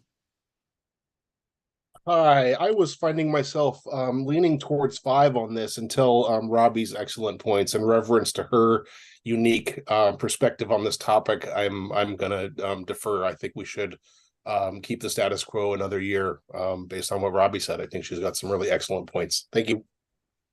Okay, and so I've had some board members raising their hands, trying to keep track on where that is in this, but I see basically Arna and Kirsten and then John Steinhardt at the moment. I hope that's correct, and I'm going to start with Arna. I just had a couple of questions in terms of what volunteers would be getting refunds. I mean, volunteers who get their passes for free for working and volunteering. They many of them have to buy vehicle stickers, I understand, and they have to buy SOs. So are we talking, and I'm hoping that Kirsten can answer these questions for me. Are we talking mostly refunds then for SOs? Is that what the big issue is? If volunteers are buying their passes, we're not talking about refunds for that, or am I just totally mistaken here? No, that's what I'd like to get. Directly. Pardon? Yeah, the refunds are directly related to paid inventory, which would be vehicle stickers and SOs. Okay, that's what I wanted to know. It's not our volunteers particularly. It's SOs and vehicle stickers. And vehicle stickers this year are what? How much money are they? $20. Okay. Thank you very much, Kirsten. That's the information I needed. Okay, Kirsten. Yeah, so I really appreciate Robbie's perspective. And if there is no objection, I think we should postpone or drop this specific change for a year and let this new system work its way out. I also lean into Hillary, I think, very much into equality across the organization, and what's good for one should be good for all. And booth registration has enjoyed a level of refunding that no other area of the fair has enjoyed. And so I think it's only equitable to be able to offer our volunteers the opportunity for refunds on their SOs and vehicle stickers by a certain date. It can't be too late, or that's inventory we can't sell to the public, right? So there's a lot of layers to this around unsold inventory or refunded inventory that allows us to be able to open that inventory up for somebody else to purchase, potentially the public, because we do have capacity limitations now. Thank you. Okay, and I will point out that because we're doing as an either or, rather than then voting for the status quo is one way of handling it, or postponing it to a specific time and reconsidering the issue at a later date is another way of handling it. So I'd like us to be specific about which way when we get to that. And I would be specific that I recommend the board vote for number 6, which is refunds are not available for unused passes. Status quo, as opposed to postponement. Status quo. Okay. Number 6 is status quo. John Steinhardt. Yeah, I support number 6. I do agree with Hillary. I think being the fair, we have always had compassion for extraordinary circumstances.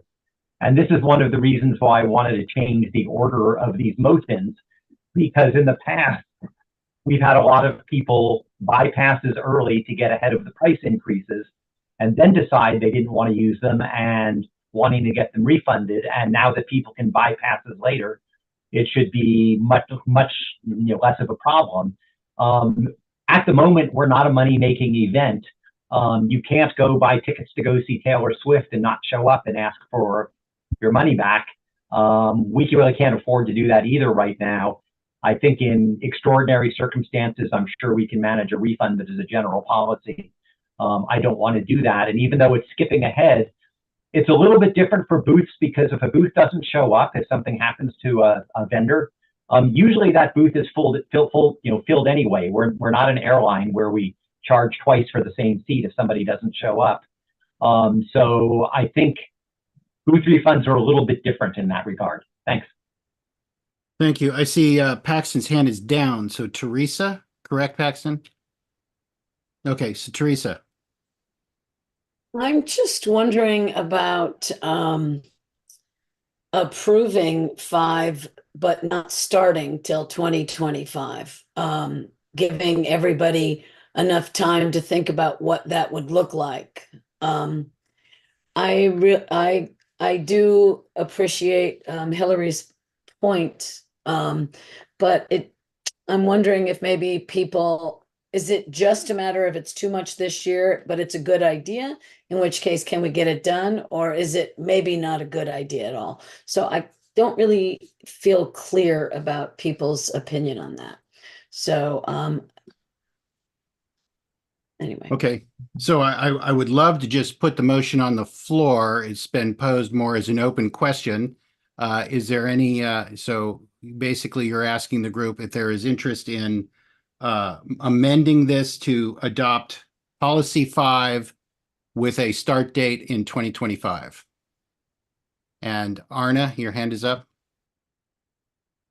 Oh, I wasn't going to speak to that question. Okay, well, If you, I mean, 'cause I put no, my it's hand not up a before motion that. on the floor, but that's why. Okay, I actually don't think I like that idea. I'd like to look at what we do this year and then look at next year. What I wanted to speak to was equity across the fair in terms of refunds. I don't think that you can look at volunteers and SOs in the same way that you can look at booths. They're just really different entities.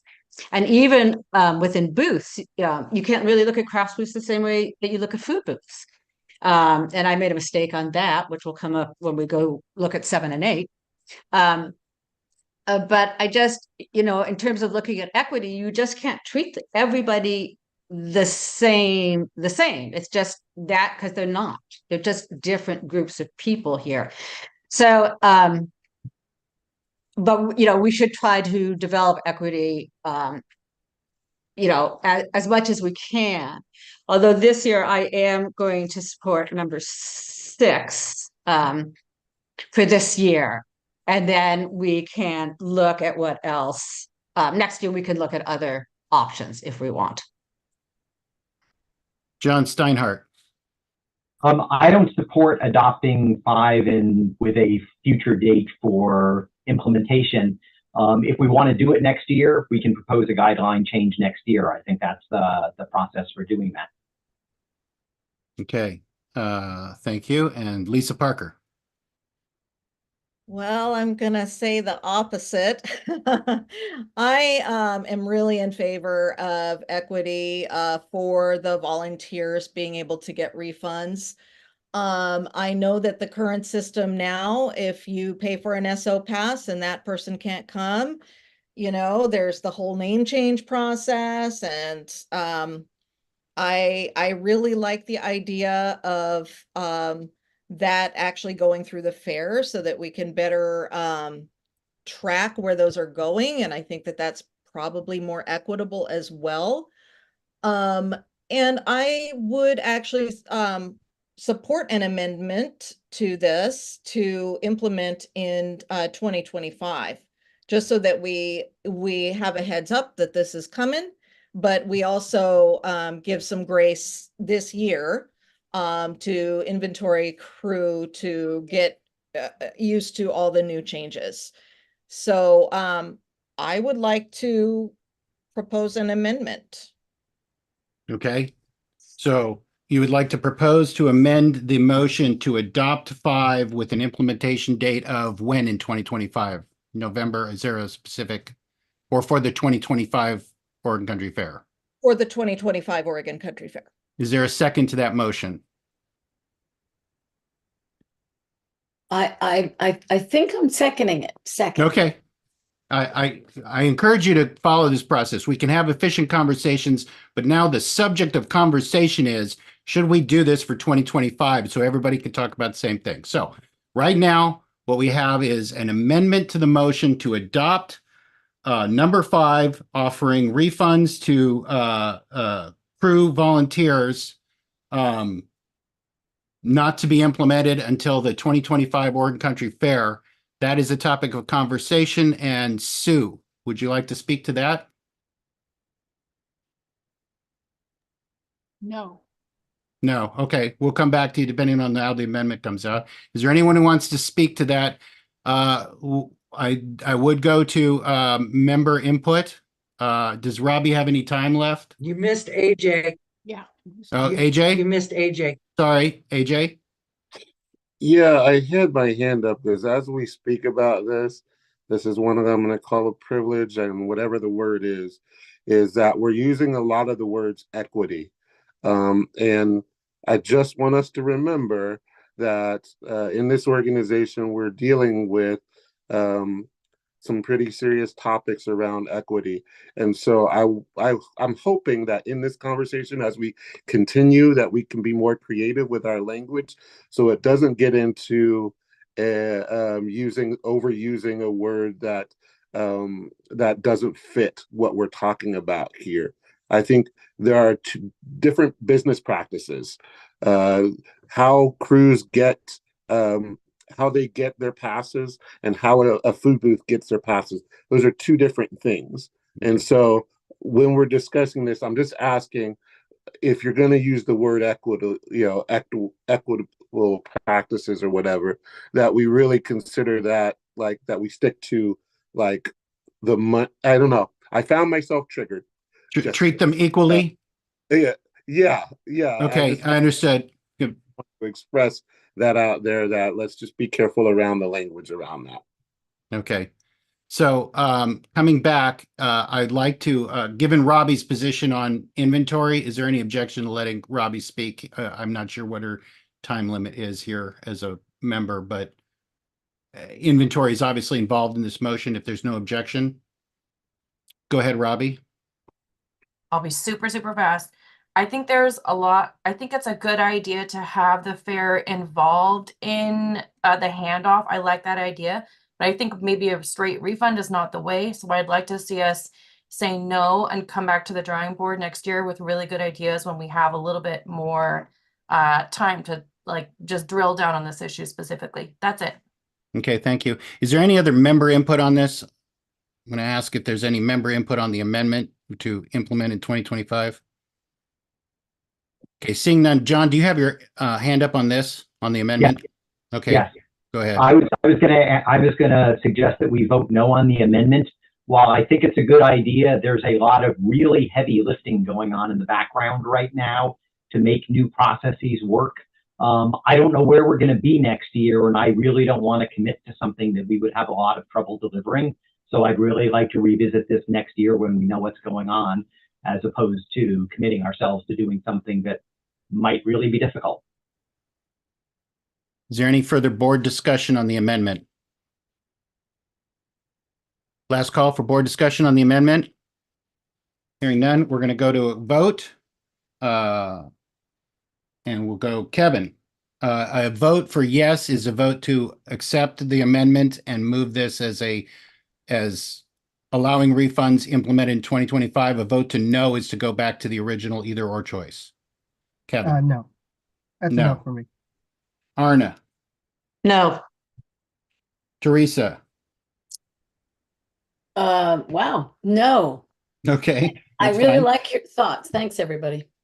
John Alexander is absent still. Thomas. No. Sue. No. John Steinhardt. No. Lisa. Well, darn it. I'm going to vote yes. Okay. AJ. No. Paxton. No. George. No. Sandra. No. Okay.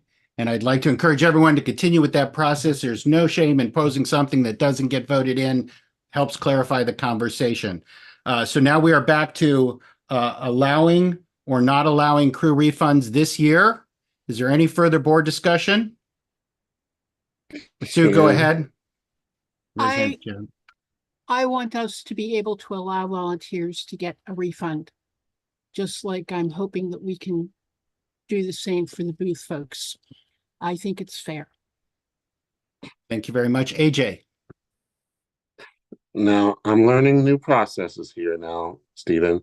Okay. So is there a point where I can say, call the question? You can call the question. You just can't make comments and call the question. So if you want to call the question, of course, if you're the last person, is there anyone else who wishes to speak? Because if no one wishes to speak, we don't have to vote twice. We can just move to a vote. Is there anyone else who wishes to speak? Raise your hand. If not, we will proceed to a vote. Otherwise, we'll vote on whether or not to end debate. All right, seeing no further discussion, we're going to vote. A vote of yes is a vote to allow refunds, and a vote of no is to keep the status quo, to not allow refunds this year. So a vote of yes is to change and allow refunds. A vote of no is to keep the status quo. And I'm going to go with Kevin. Again, Stephen, thank you. That's a no for me. We're stick to status quo, yeah. Arna, No. Teresa, No. and Don is absent. Thomas, No. Sue, Yes.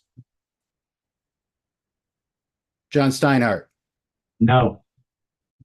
Lisa Parker, Yes. AJ, No. Paxton, No. George, No. Sandra. No. Okay, the motion fails. I guess 9-2 with one absent, correct?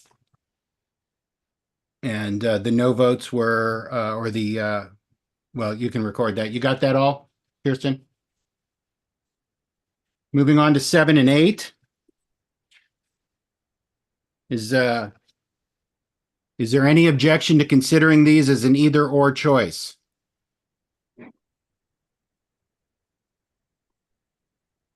Arna? I have an amendment for number 7. Okay, well, So I guess we could do it. So I don't want to say yes or no because I want to be able to get my amendment in. So I leave that to you, Stephen, on how to do that. Okay, let's a summary of this is let me just clarify the exact. Kirsten, can you clarify exactly the difference between the two? Yes. One, I shouldn't say one, but 7. Number 7 moves the date of refund for booths to June 15th. The number 8 moves, let me hold on just a second. Number 7 is no refunds accepted after June 15th. And then the other one is, okay, I'm sorry, I'm losing it here. Basically what it is 7 moves the date forward, and 8 leaves it as is, which is through July, but I'm noticing this is weird. It seems to say registration is notified by June 15th. No refunds will be, requests will be accepted after that. And no refunds will be offered on purchased passes. That's right, what so I see currently, here. Right, currently, so it's talking about refunds for booths, fees, and passes by June 15th, and then the other one is registration for the booth pass by the 15th and passes by the 20th, if I got that correctly. So neither of these represents the status quo. Neither of these represent the status quo. Okay. Hey, Stephen, I need to interject real quick. Yeah. We're gonna need to adjust the time. I think we can get this tonight, so we're gonna need to vote to extend or something else. I'd entertain a motion to extend the meeting by 30 minutes. I move that we extend the meeting till 9:30. I second. Okay, moved by AJ and seconded by Arna. Is there any objection to extending the meeting for 30 minutes? Last call for any objection to extending the meeting for 30 minutes to 9:30. Okay, hearing none, so ordered. I see your hand, Norma. Let's sort out what's on the floor first. So Can I just go back and be more specific? So Yeah, number 7 please. is for booth refunds and passes can be refunded by June 15th. Number 8 is that booth fees can be refunded by June 15, but no refund on passes, period. Since we've removed the late fee, there's no need to overbuy passes. And that's why number 8 is no refund on passes. They don't need to buy more than they need because they can buy it as they need it as they get closer to the event. Okay. So did that clear it up? Number think so. 7 is you can get refunds on booth fees and passes by 15. Number 8, you can get refund for booth fees by June 15, but no refund on passes regardless of the date. Okay. And Norma says that you just said what she wanted to clarify. Is there any other member input? Okay, is there any objection to considering this as either or? We'll get to whether or not you want to amend this, Arna, in a minute. Okay, seeing no member input and seeing no objection to considering this as either or, we are looking at either 7 or 8. Would you like to raise your, do you want the floor, Arna? Yes, thanks. I would like to, I guess, amend number 7. Vanessa, could you, are you still here, Vanessa? Could you put up that amended thing that I sent you? I sent this all to the board last week. I hope you guys got a chance to read it, this amended motion that I wanted to do. If Vanessa can put it up, it might be easier for everyone to read it. It's about a paragraph long, but I can read it if that's the best thing for everyone. Oh, there it is in the chat box. What I'm asking for is amendments that would allow in an emergency, I'm just going to read it. If an emergency prevents a booth participation in the fair, the total booth fee and passes may be refunded if booth registration is notified by June 12th. Emergencies may consist of severe health issues for the pass holders or their family, death in the family, or transportation problems. After June 12th and up to 2 weeks before the fair, if an emergency prevents a booth from participating in the fair, the total booth fee and purchase passes may be refunded if booth registration is able to fill the space. Juried craftspeople who cannot attend the fair because of an emergency may have their purchased pass and any passes they bought for helpers refunded if booth registration is notified up to 2 weeks before the fair. After this time, refunds may be given on a case-by-case basis. And then there's just some stuff about who to request the refunds from. I've asked for these changes because booths are in a very different situation, crafts booths, and really food booths too, but I really kind of didn't deal with them as well as I should have in this, I think. I really focus more on crafts booths because that's where I come from, I guess. And this came up in a craft committee meeting. Well, maybe before I even talk about it, is there a second for this? Maybe I should even see if it's a second or you want me to keep talking. Go ahead and introduce the motion. I'll ask you to be somewhat brief. We're going to have to clarify something here, but we'll seek a second in a moment. I asked for this because craft booths are really in a different situation. They are depending on their livelihood on the fair, for many of them, their income. They lose a lot of money if for some emergency causes them not to come. They've also put a lot of money and time into building inventory for the fair. Sometimes thousands of dollars. And so, to have an emergency that prevents them from coming is really a hardship for them. And as a community, I'd like us to be able to help those folks. And I would like us to help volunteers too, but I think it is different for craftspeople. I'll let it go at that for now. Okay, so to clarify before I seek a second, if you amend 7 and then we go back to the question of 7 or 8 and 8 is chosen, then your changes are completely lost. So are you moving to do this instead of a choice between 7 and 8, or are you doing it to change one of the choices? Oh, I guess if I could do this as a separate choice, I would rather do that. Well, a separate choice would be the choice. So you're moving to amend the motion to adopt the language that you've posted in chat. Yes. Is there a second for that? Yes. Okay. I will second.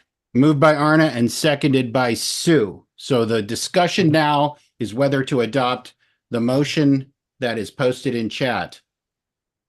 And I will go to member input. Is there any member input on the altered motion? Last call for member input. Moving to board discussion. Is there any board discussion on this change? AJ, and then Sue, Yeah, and then Teresa. Or I might have missed Teresa. yeah, I think you had me up until the last part of it. The last part of it gets a little like where it says it's kind of vague, in my opinion, like where it says or as needed, or it doesn't really clarify. It kind of leaves the door open to not being clarified to me. So can you Which part is not, so it I was just, the last which part? part that you read. I'm looking at it here. Let's see. Purchase pads about helpers will be through registration about weeks before. After this time, the last sentence there. After Okay. this time, funds may be given on a case-by-case basis. I don't like that language because it doesn't clear what case and who decides. Case So, by case, does that mean, and who decides that? okay, I so think- so what I'm going to ask is we're not going to go into a dialogue. I'm going to ask you to think about what language you might want. Arna can get on the stack and we will come back. Grumpy, his phone. And we'll come to it. So you might consider what language you'd like to ask for, or Arna can get on the stack and offer some language. I might say at the discretion of the executive director or something like that, or you can create some criteria. Let's come to some language, but I want to continue on with the stack and get back on the stack with what language you want. So I got Sue and then Teresa, or Teresa and then Sue. Do you mind if Teresa goes first? She hasn't spoken. No either. worries. Both Go, of you haven't Teresa. spoken much. Go ahead, Teresa. I'm just wondering if the food booth person that I'm concerned about Arna saying that she didn't consider the food booths enough and what that means, and if this will meet the needs of the food booth person that showed up. So Dave W. I'm done. Okay. Sue. I just want to point out for this that especially in craft world, if somebody can't show up, almost all of the time, there's enough of a wait list that booth registration can get those booths filled. And I don't want to see fair I'm not trying to be mean here, but I don't want to see a situation where a booth gets paid for twice. That's not at all fair. I think that there should be a time up to right before fair where everybody can get everything back, all their fees back if they can't make it. And as far as the case by case, that's one in my mind anyway. If somebody comes down with any of those emergencies right before fair and booth registration can fill the space, I don't see any problem with it. And I think the same at least for passes for food booths should be the same. It would be more difficult to, next to impossible, speaking as a longtime member of food committee, it's more difficult to fill a food booth space close to fair. Oftentimes we would put a cart in there, but that just means that the cart moves into the booth and there's not a second revenue stream for putting another cart in where the first cart was. I realize that probably doesn't make a whole lot of sense, but I want to make sure that our hardworking folks in booths, food and craft, manage to recoup any past loss that they might be hit with, and especially for craft booths, if they can't make it, to get their booth fee back as well. Folks want to be there. Folks want to sell their stuff to the public. Folks want to be part of the ambiance and the welcoming nature of fair. So they're going to do their best to be there. But if something prevents them, I don't want to see them be penalized. Thank you. Thank you, Sue. Okay, I do hear something that probably should get clarified when somebody speaks about it, of whether or not what the distinction is between crafts and food booths in this motion seems to be unclear to some. I have Kevin. I'm going to ask Arna if she wants to clarify any of the points, and then AJ and John Steinhardt. So Kevin, go ahead. Yeah, that was my question.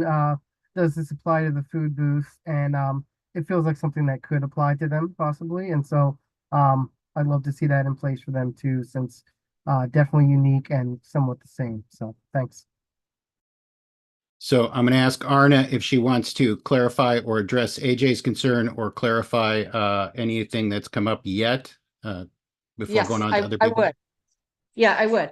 How about AJ, if we add in at the for your thing that these instead of given on a case-by-case basis, they will be given at the discretion of booth registration. Does that explain? I mean, they would be given for the same reason, you know, for the same emergency reasons, and it would be up to booth registration to decide that. I wouldn't want to dump that onto Kirsten. She has enough work to do, and that kind of individual thing, she should not have to be deciding. Then the sentence would be, after this time, refunds may be given at the discretion of booth registration. AJ, you're up next. Are you okay with that?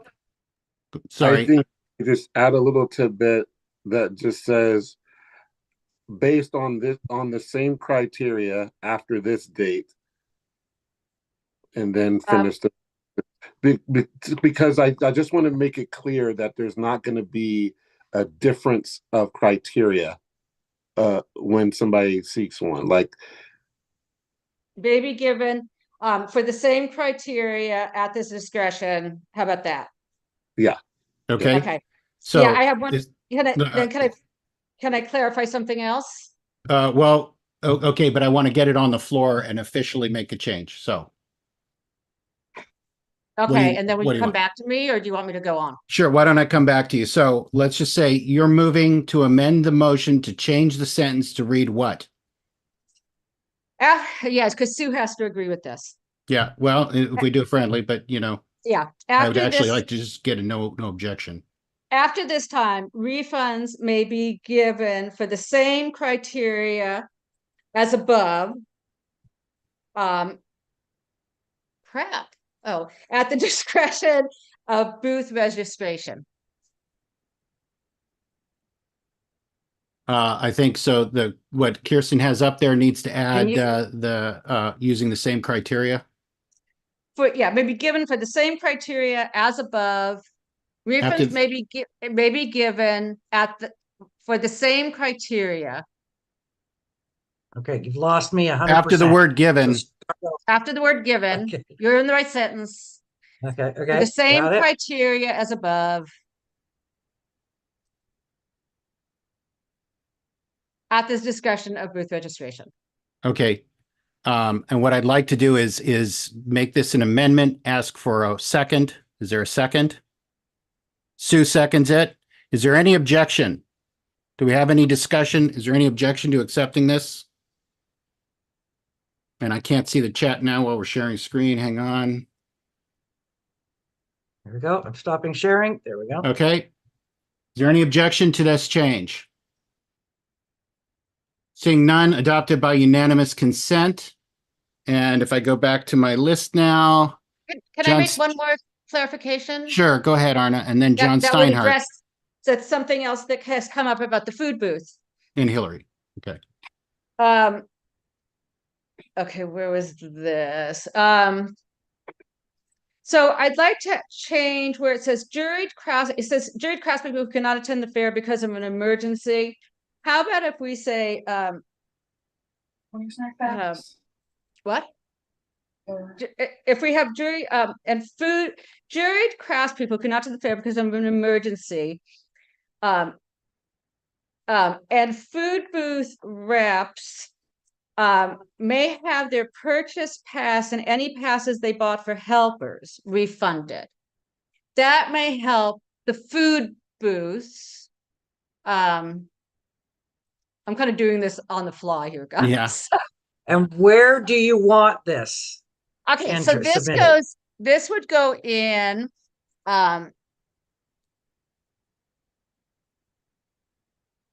where are you working? Okay, after June. Okay, jury craftspeople who cannot attend the fair because of an emergency. Do you see what that is? Down, down, down, down, that line. See where it There says we go, right jury? there. Okay. Mhm. Jury Mhm. craftspeople who cannot attend the fair because of an emergency, and food booth reps. See, we have to figure out the language here. Food booth representatives may have their purchase pass and any passes they bought for helpers refunded if booth and this is all still because of emergencies. So maybe the food booth representatives. So Maybe the so language has- Go on. if I may, is there really a reason to distinguish, or is it just booth people in general now? Because Well, yeah, because we didn't want to refund just anybody in a crafts booth who just bought a pass and said they didn't want it. We really were concerned with juried craftspeople, and their helpers. But then Dave really brought up this thing about food booths, which I hadn't really considered, and so now I'm trying to fit that in. I mean, he called, he texted Okay. me an hour before the meeting. I understand. My question is, when you add the food booth in there, would it not be booth No, people, booth representatives in general, because you've included both categories here, have you not? No, Well, Jury- Susie, there nodding can't be- yes, so I'm confused. What is the Jury- difference? no, because there can be juried craftspeople in a booth and they are not the booth rep. Okay. So is this correct then, what you want to propose?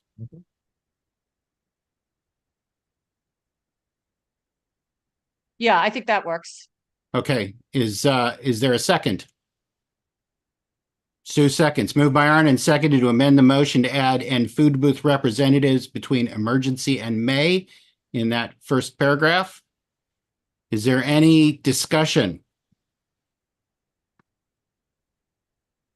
And we've had people who wanted to talk, Arna and Hillary. We're still on the amendment. And I want to talk on the amendment. Okay, so go ahead. This is going to eliminate almost all the refunds the booth people have now. Generally, it's not the whole booth failing and the booth rep and the juried craft are leaving. Usually they are coming to registration after the fair and saying, let me see my list. And they go down the list. Everybody who didn't show up, they submit a request for a refund for. And I think they ought to have more of a reason then, but they don't, that's not enforced. But it's generally, I mean, what you're talking about is a very rare exception when it is the booth rep or the juried crafter. You're eliminating most of the refunds we have now with this. Okay, George? I think that one of the comments that Arna made when she first started into this conversation was, different groups of people have different needs. And I think she really crafted this very carefully toward booth representatives and booth people. And then, with comments arriving about the same kind of prices it might be confronted by food people, we're trying to horseshoe this in. I feel like it's an incomplete motion at this time. I don't like sort of doing it on the fly like this where we don't have more time to consider it. I think we're just trying to put too many things in one motion now, and they don't all fit. And I also very much so support that it doesn't address, really the parent need here, which is, as Hillary just described, is, people that don't come up and want to get refunds on their passes versus the whole booth confronting an emergency where they don't all come. So I don't think it's well designed at this point. Okay. This is still an amendment to choosing between 7 and 8 at the moment. John Steinhardt. Yeah, two things. First of all, I guess Sue and I agree that we shouldn't have to double charge for booth fees. I could support this amendment if I could amend it, much as I hate to say, to remove the purchase passes from the things that can be refunded, because we talked about equality before, and really purchase passes are equivalent to SOP wristbands, and for all intents and purposes. And we could treat everybody equally there, and the difference between booths and staff people is they have booth fees, and I'm happy to refund the booth fees, especially because the booth will get filled most of the time. But I really do not think it's in our best interest as an organization to let people buy passes and then not show up and say, oh, we want our money back, because that keeps us from selling tickets to the public. Do you want to make that a motion? If I can make a motion to amend the amendment. Motion to amend this, yeah. Yes, I think I would, Okay. to remove the and purchase passes from the 1, 2, 3, 4, 5, 5th line in the chat. Is there a second? Is there a second to the request for that change? I would second. Okay, moved by John Steinhardt and seconded by George Braddock to remove end passes. And that is the topic of conversation. That's the topic of conversation. Kirsten had her hand up. Are you still up? Well, we do have member input here, and Dave has raised his hand, and so did Norma. So I think I need to go back. Now, we used up your time. I'll ask you to be brief, but Norma, do you have some comments? And then Dave? First, me or Norma? Okay, Well, sorry. I was waiting for Norma. Sorry, I had to unmute myself. Two things. One is the sentence that says emergencies may consist of blah, blah, blah, severe health issues. Are those the only, if those are the only emergencies that are accepted, then you probably want to say only those emergencies of severe health, or word it somehow, but only emergencies consisting of severe health issues, and the rest of the sentence. But if those are not the only emergencies, because I'm thinking somebody might come up with a job emergency, for instance, then maybe you want to say emergencies may consist of, but are may include, but not, oh gosh, how do I want to say that? Not, sorry, I want to say that those are not the only emergencies. May include, but not limited to. Thank you. Okay. Thank you. I'm brain dead at this hour. Okay, that's fine. We got to move on. We got to be mindful of time here. Dave, please be concise. We have. Yes, I just wanted to remind. Wait, I just wanted to ask if somebody would send me whatever the wording is that's passed. Please, somebody send it to me. We will. Thank you. Now I'll shut up. Okay, Dave. Okay, thank you. I just wanted to remind everybody of the proportionality. A booth fee for a food booth is $350. 24 passes for the same booth amounts to $3,000. So just consider that when you're going to take away any refunds for passes. And lastly, I just agree with George's statement that perhaps this is not ready and needs more work. Thank you. Jonathan Pincus, please be brief. Yes, I agree with the last statement that this has gotten really complex and confusing and is clearly not ready for voting. And I would encourage you to, as you did with 5 and 6, I think, I'm not sure, consider this through the year for implementation next year once you really get down what you're trying to do. Thanks. Thank you. And bear in mind that Norma's recommendation is not in the motion yet, although I don't think it'd be hard if it's desirable. Is anyone in front? Did I miss anyone in front of Sandra, Kirsten, and then Sandra, I believe? Kirsten. I'm going to pass. Thank you. Okay, Sandra. Okay, my understanding of John's amendment is when he removed the passes, and the date on passes was the 12th, So before that time, I think that they should be able to refund any passes that they don't need or can't use. So I don't think we should take passes out of there because there is a date on there by June 12th. And then after that, you go into the emergency issues. And after that, you can continue to get refunds if you have some kind of emergency. So I think it should stay that way. I'm not really sure why we were taking out because of parity issues. Because of parity with, and because we've removed the late fees. Well, this is already a big change for booths. Mm-hmm. And I don't think we should remove their ability to get refunds on passes for any reason before June 12th. And then after that, it has to do with emergencies.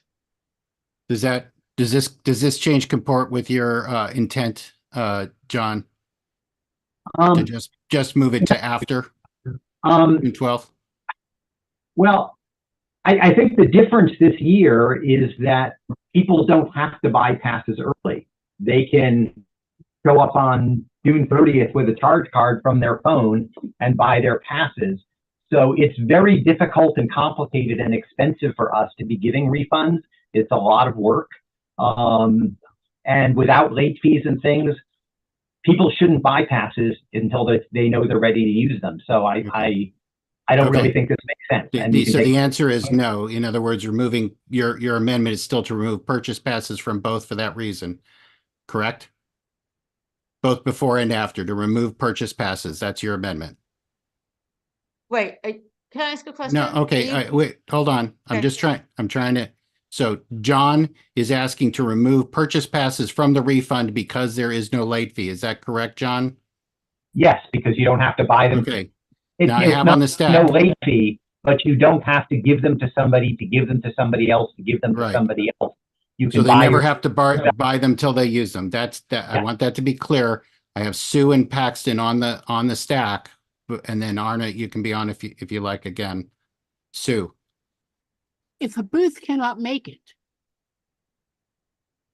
then they're not going to be using those passes and they should get a refund. I'm not aware of, now this probably does happen, but booth reps that I know want to get their crew list together, know who's going to be there, buy their passes, take care of their business ahead of time. So it's not part of a last minute crunch, because when you're doing a booth, be it food or craft, those last couple weeks before fair are busy AF. That's it. Okay. They should get their pass money refunded. Okay, so we're going to have to we're going to have to extend the meeting again to continue this business. I'm hoping that the other changes on the other guideline changes will go quickly, but we're still stuck on this. Is there a motion to extend the meeting till 10 p.m.? I realize this is a big business night, but here we are. I so move. I'll second. Okay, moved by Paxton and seconded by Sandra. Is there any objection to extending the meeting to 10 p.m.? I object. Okay, is there, we will vote on it then. So, to extend the meeting, Sandra, I'm a yes. George, No. Paxton, Yes, we need to get through guidelines. AJ,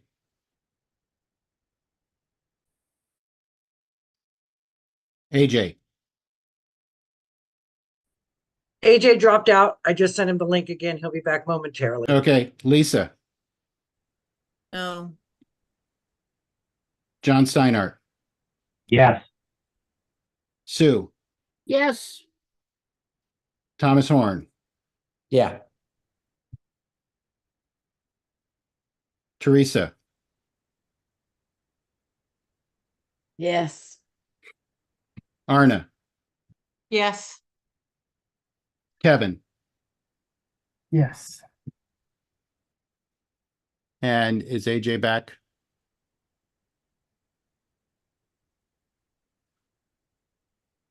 Motion passes. AJ is absent, but the motion passes 8-2. He is back now. So we will, and But AJ's you're back. fine. You're fine. Yeah, You- we you extended gotta- till 10 p.m. AJ. So we are still here on this motion. I will remind folks that we still have other business to attend to. So if we can't resolve the language here, we may need to postpone. Paxton, are you up? Or did you just speak? Oh, no, I'm up. Okay. I had a question. I think we're still discussing Arna's amendments plus the amendments that have been had. So We we're are still discussing whether or amendment. not, we are discussing whether or not to remove passes from Arna's amendment. Okay, thank you. I'm in favor of going back to dropping Arna's amendment entirely. So. when we Okay, get well, to so that right now point. it's about whether or not to change it to remove passes. Thank you. And is there any further discussion on removing passes from the current amendment?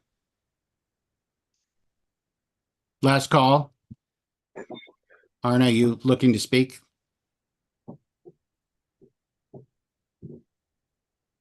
Yeah, booth fees are the least of it for most booths. Press booths, the booth fees are not very big. Food booths have a little bit higher booth fee, but it's the passes that add up and cost people money, So when you don't refund passes, you're not refunding much. I get the understanding that now people don't have to buy them as early. But as Sue said, people want to just get their business done and do it. It gets harder and harder as you get closer to the fair. If we're going to remove the passes thing, there was passes listed one other place in there that has to get removed. But I'm beginning to think maybe we should put this one right now on hold to go to the other guidelines that we have to get done tonight and see if we still have time to finish this one at this point. Much as I'd like to do this one, I think, we are in a time crunch. I would like next year to do our guidelines, not at the very last minute. Maybe we do guidelines in January next year instead of right up to our deadline for printing. It does just puts this pressure on that I think is not so healthy for us. That's it. Sorry, Stephen, have we done a time check? We have done a time check. We've extended till 10 p.m. at this point. Okay. The current conversation is simply about whether or not to remove passes from the proposed amendment. Did you have something to say on that subject? No, just apologize. I got booted out. So Yeah, that's okay. Kevin, do you have anything to say on removing passes? We're talking about, this is about emergency situations, right? Like the Correct. emergency buses. So, I don't see why it's an emergency situation. So I don't see why refunding them would be that big of a deal, but I see what everybody's saying as well. So, but also I think maybe it does make sense to put this off and give it some time. Because I think we're all getting tired and just kind of going with it. And so I don't want to see that happen either. I think these folks definitely deserve our best energy. So thanks everybody. Okay. So to dispense with this in an efficient manner, we are only talking now about whether or not to remove passes. If nobody speaks, we will simply vote on it and move back to the amendment. So if you're thinking we need to postpone this or other things, hold that and let's dispense with what's on the floor. Kirsten, do you have something to say about removing passes? No, I was going to say that we postpone this Okay, similarly so- to what we've done other motions this evening. We're getting too deep into Yep. the weeds, and we should push this to a group task force to hammer this out. Let the Okay. current guideline stand. So is there any further discussion on removing passes? Last call? Seeing none? I do have one that I can't get my hand up. I just want to add that the food committee is aware of this and is working on a proposal to the board to talk about this exact subject. So just FYI, Okay. it's been on their radar. They are discussing this. So All right. So, removing passes, Sandra, I vote to remove passes from the, I vote against the amendment. okay, so leaving passes in, continue that they would be refunded. Yeah. So that's a vote of no. George,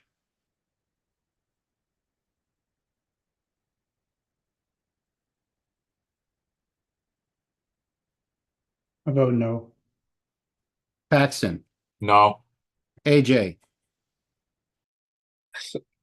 I've got to abstain because I have no idea where we are right now. where but- we are is simply discussing whether or not to not refund passes as part of Arna's amendment. That's it. So if you think that should Arna's thing pass, passes should also be refunded, you would vote no. If you thought that passes should not be refunded, you'd vote yes. Yes, then. Okay. Lisa, is she still here? She said she had to leave. I take it she's gone. John Steinhardt, Yes. Sue, No. Thomas, No. Teresa, No. Arna, No. Kevin. That's a no. Okay, motion fails. We are back to the Arna's amendment. Does not include but not limited to. I think we can kind of take that as a friend. I will accept that as a friendly amendment. It doesn't really change. Are you okay with but not limited to being added to the motion, Arna? Sue, is that all right with you? Yes. Okay, I think that was the original intent of the motion, even though it still changes the meaning of the words. For efficiency, we will dispense with that. So we are talking now specifically about whether or not to adopt Arna's language here. So purchase passes are still part of being refunded. And I will ask people to be brief. Sandra, did you have your hand up again? I do. I'd like to call the question. Okay. Is there a second? Second. Okay. Is there anyone else who wishes to speak? Because if no one else wishes to speak, we'll simply vote on the amendment. Okay, seeing none, we will vote on the amendment. This is adopting Arna's language as presented. And Kevin, Yes. Arna, Yes. Teresa, I don't really understand what I'm voting on. I'm really trying okay, to can you pay post the language again? As opposed to 7 or 8, we are voting on this language to replace that. In other words, not an either or choice, a yes, no on doing this. No. John, sorry, I keep doing that. Thomas, Yes. Sue,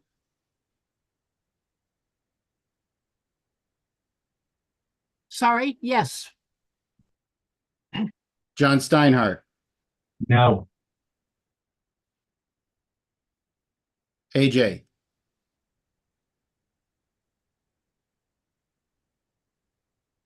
did AJ get bumped again? No, there you are.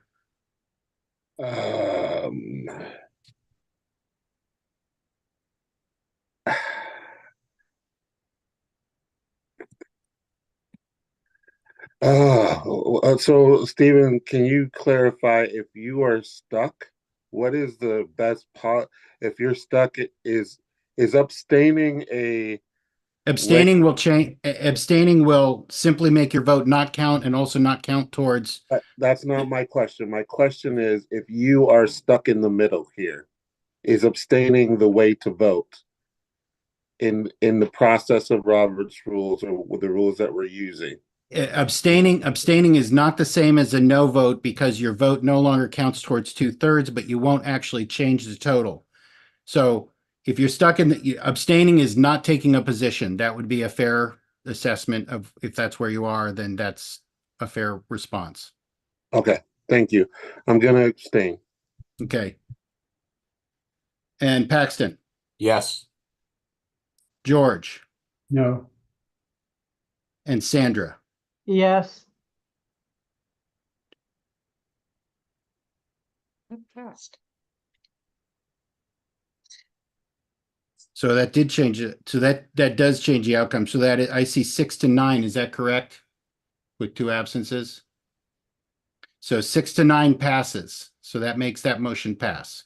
Now, that motion is now on the floor because it's replaced the other motions. We've had lots of discussion on this. Is there any objection to adopting this language at this point? Do we need to take another vote or to have further discussion on the motion itself? I have to. No, 6 to 3, excuse me. If I said that wrong, 6 Right. to 3. Stay, right.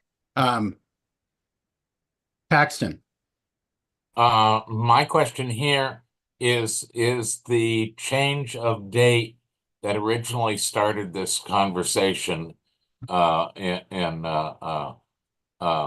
that covered in Arna's new amendment?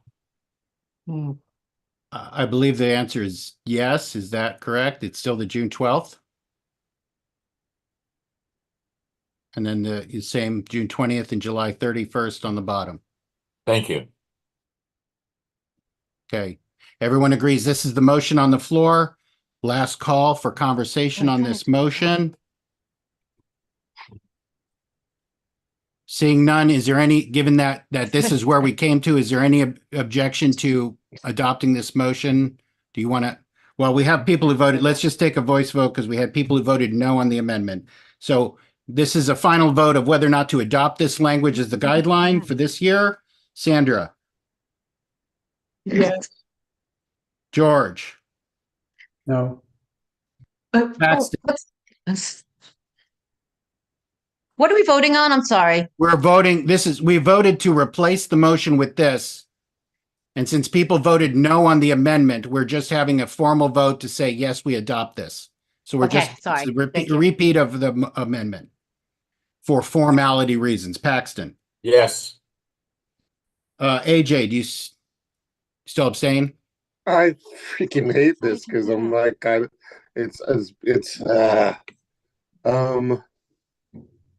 Do you, if you want me Yeah. to make this clear to you, if you at Yes, this please. moment vote, if everybody votes the same way they did and you vote no, the motion will fail. If you vote yes, it will pass because Okay. yours abstention changed the total number of votes being counted for 2/3. Oops. Okay. So the only thing that I'm needing clarity on is I'm seeing a document that seems to be changing in front of me as I speak. And I want to be clear Yeah, of we- what I'm voting for. So Right, what did that you was just, did we just strike something out, Kirsten? Because it was in her original motion, it did not show up. The booth fee may be partially refunded with a cancellation before June 20th. That's supposed to be there, but requests for past refunds must be submitted in writing to registration by July 30th. Okay, and if we took out past, No re- yeah, okay. Go ahead. I'm sorry. No request will be accepted after July 31st was strike through in her change. It just didn't reflect that in the post that Vanessa put that I copied into Oh. this document. So the only thing that is changing is request for pass must be submitted in writing to registration by July 30th. No request will be accepted after July 31st. That was struck from her revision. It's in direct contradiction with the June 20th and the June 12th dates. So you can see that it should have been struck. Okay, so it wasn't struck when we adopted as an amendment. Is there any objection to proceeding with it as posted right now? Okay, I'm not seeing any objection. You have to put your hand in chat because I can't see everybody. So AJ, we're still to you. Adopting this guideline change for this year.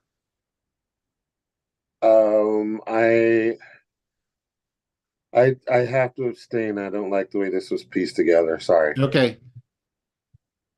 And John Steinhardt, No. Sue, Yes. Thomas, Yes. Teresa, Nope. and Arna. Yes. I have a point to make. And- I'm gonna vote no and change my vote to no. Okay, Kevin. Yes. Okay.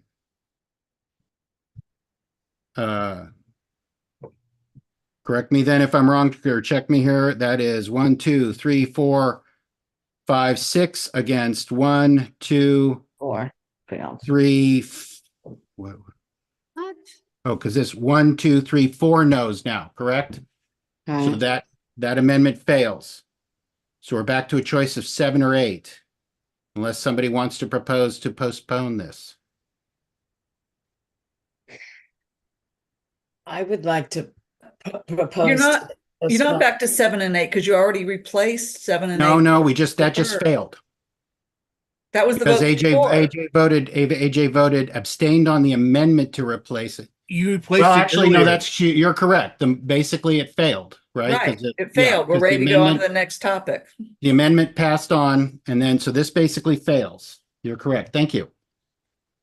So that means no change to the guidelines. They No will change to the carry guideline on forward as- 7 or 8 has been Period. adopted. We'll go back now to number 1. Even I got confused on that. So we have before us now guideline policy change number 1, a staff change. Basically adding a section, correct, that says no firearms or weapons of any kind may be brought onto fair property. That adequate summary? Okay. Is there any member input on this policy? Last call for member input. Go to board discussion. Is there any board discussion on this? Heather Kent has her hand raised. Oh, Heather, go ahead. So I imagine there's something behind this that none of us know about. And interesting that it has come up, but I'm really curious about weapons. And is there a list of definitions of what's a weapon somewhere, like that's just empirical, so that we don't have to go through that? Because wow, I mean, in the movies, a baseball bat is a weapon, and blades of a certain length are sometimes a weapon. And does anybody sell anything at the fair that is or is going to be deemed a weapon? Thanks. Thank you. Is there any other member input? Last call for member input. Go to board discussion. Is there any board discussion? Anybody want to address the input? Teresa. In the public schools with this policy in most states, no weapons of any kind would include utility knives. It would include a lot of things that people use fairly regularly. And so I think there could be some confusion. So I appreciate Heather's point. Because I think it's what people sell at the fair. Swords, props would also be included in the public schools. Thank you. Paxton. I would actually like to remove weapons. I'd like to make an amendment to remove weapons from that and just leave it as firearms, and no firearms of any kind may be brought into the fair property. Thank you. Is there a second? Second. Who was that? Second, AJ. AJ. So moved by Paxton and seconded by AJ. Is there any member input on removing weapons? Last call for member input. Is there any board discussion? Tim first, go ahead. I'll ask be brief.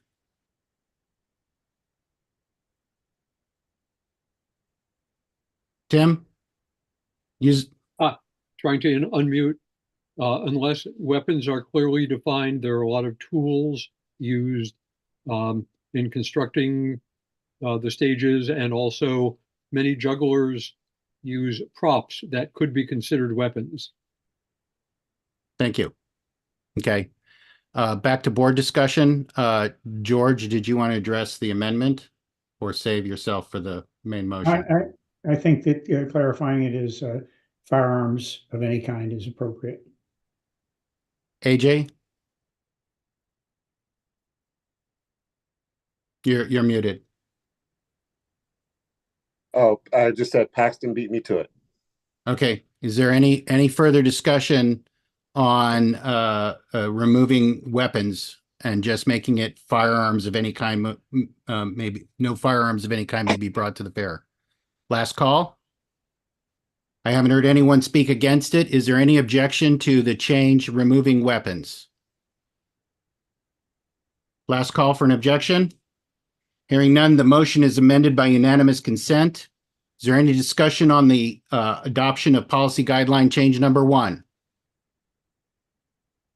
Last call. Seeing no discussion, is there any, I haven't heard any, and no one's spoken against it, so I will ask, is there any objection to adopting guideline change number 1?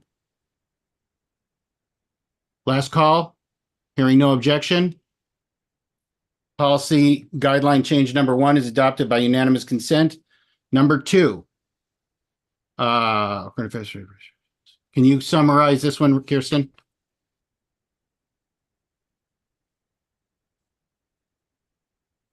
Yes, this is requesting that we set the minimum age of a volunteer at 18 years of age by Wednesday of the week of the fair in order to be placed on crews between 14 and 18 to serve on teen crew by the Wednesday of the week of fair. So basically this is saying that by Wednesday of the week of fair, the date will set for the 18 years old. What we will consider to be legally 18 years old is the Wednesday of the week of fair. Thank you.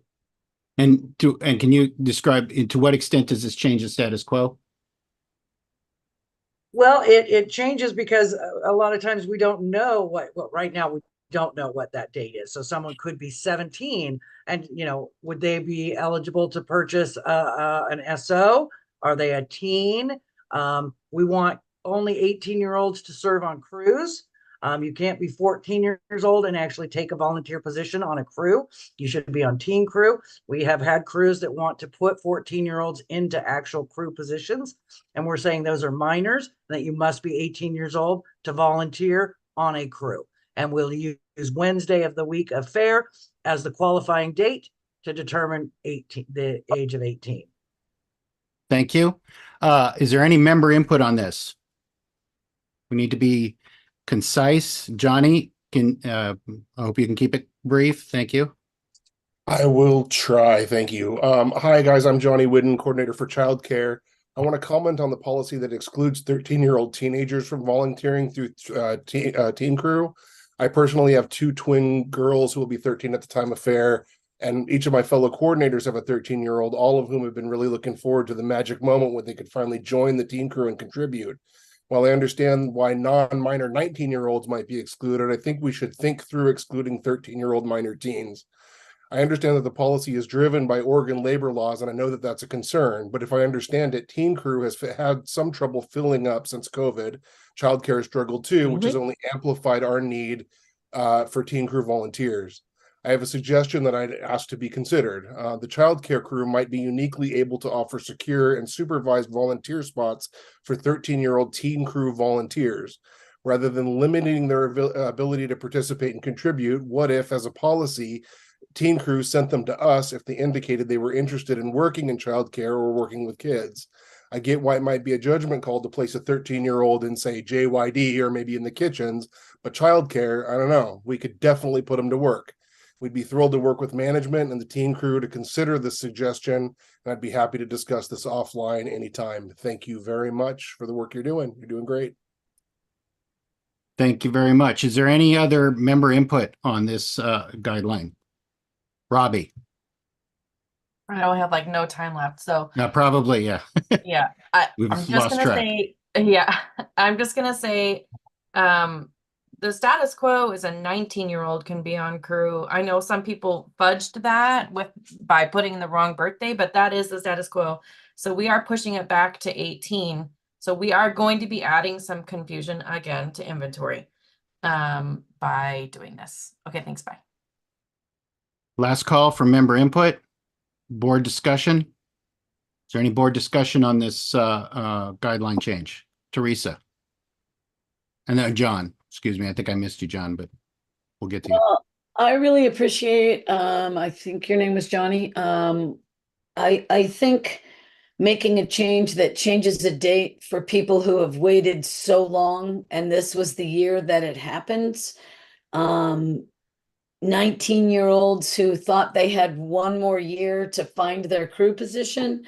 And maybe 13-year-olds who've been waiting for this. I know this is what I tried before, but I just wish we could grandfather in one more year the people who've been waiting for this and give people time. So there's nobody that's going to be impacted as much. Makes it earlier. Big deal. John Steinhardt. I just wanted to make two comments on this.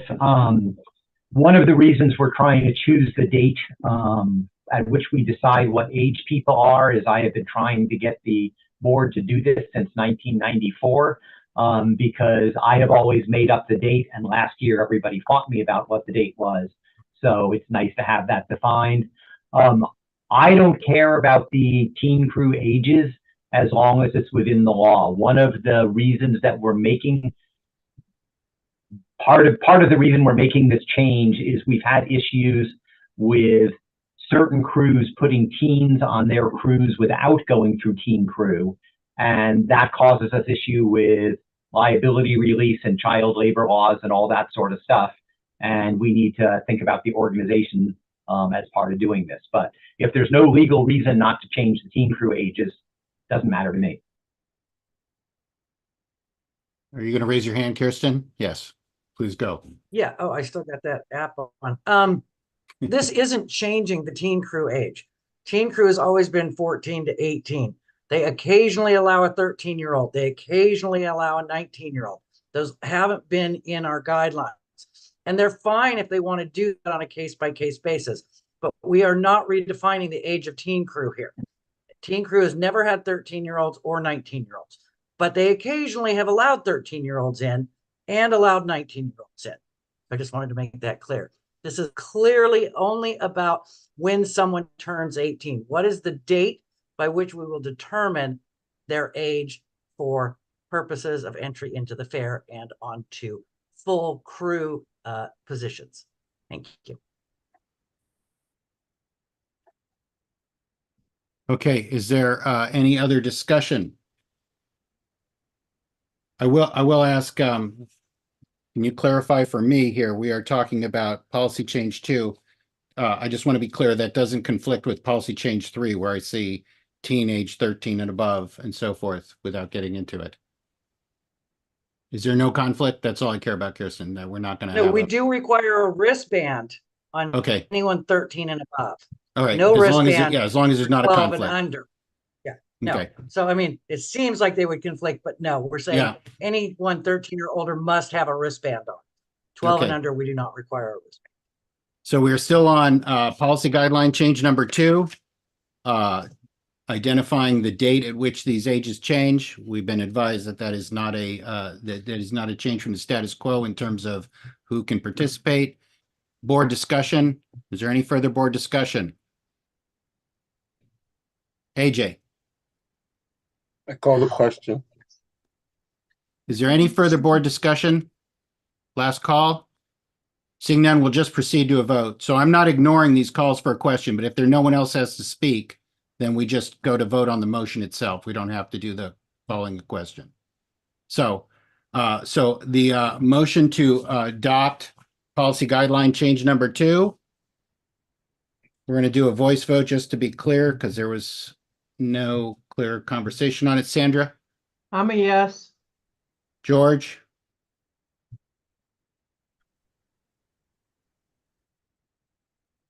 Was that a yes? Yeah, we didn't hear you.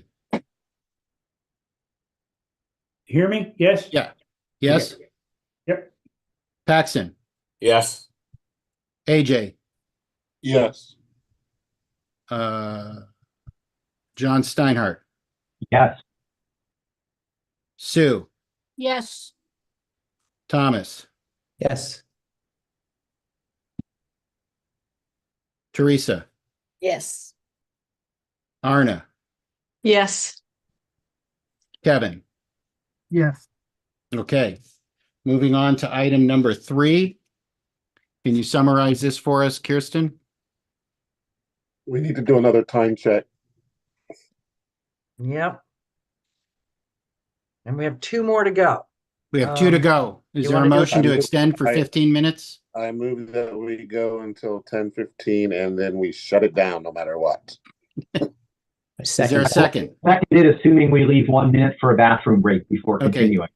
A second. Okay. Just go to the bathroom and we'll try not to talk too much while you're gone. Moved by AJ and seconded by Thomas. Is there any objection?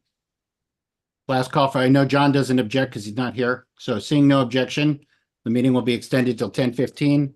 And Kirsten, can you summarize policy change number 3, guideline change? Yeah, so this carries forward the all persons under the 18 age by Wednesday of the fair of the week, that minors must be registered through the staff database, and even if they do not require a wristband. Teens age 13 and above by the Wednesday of the week of fair will require a teen wristband. Children under the age of 13 by the Wednesday of the week of fair will not require a wristband. Registering a minor through the staff database gives consent for the minor to be on site and releases the fair from liability. So that's just basically saying now that at Wednesday of the fair, you're 13. So now we're just kind of bringing in what is a teen, when do we qualify a 13-year-old? That would be the Wednesday of the fair. Okay. And I believe, correct me if I'm wrong, this is also a change in terms of using the database as the registration process for. That's a change, is it not? Well, currently we have a minor on site farm during pre-fair, and we would like to have minors registered into the database, for the fair. So this does not affect pre-fair.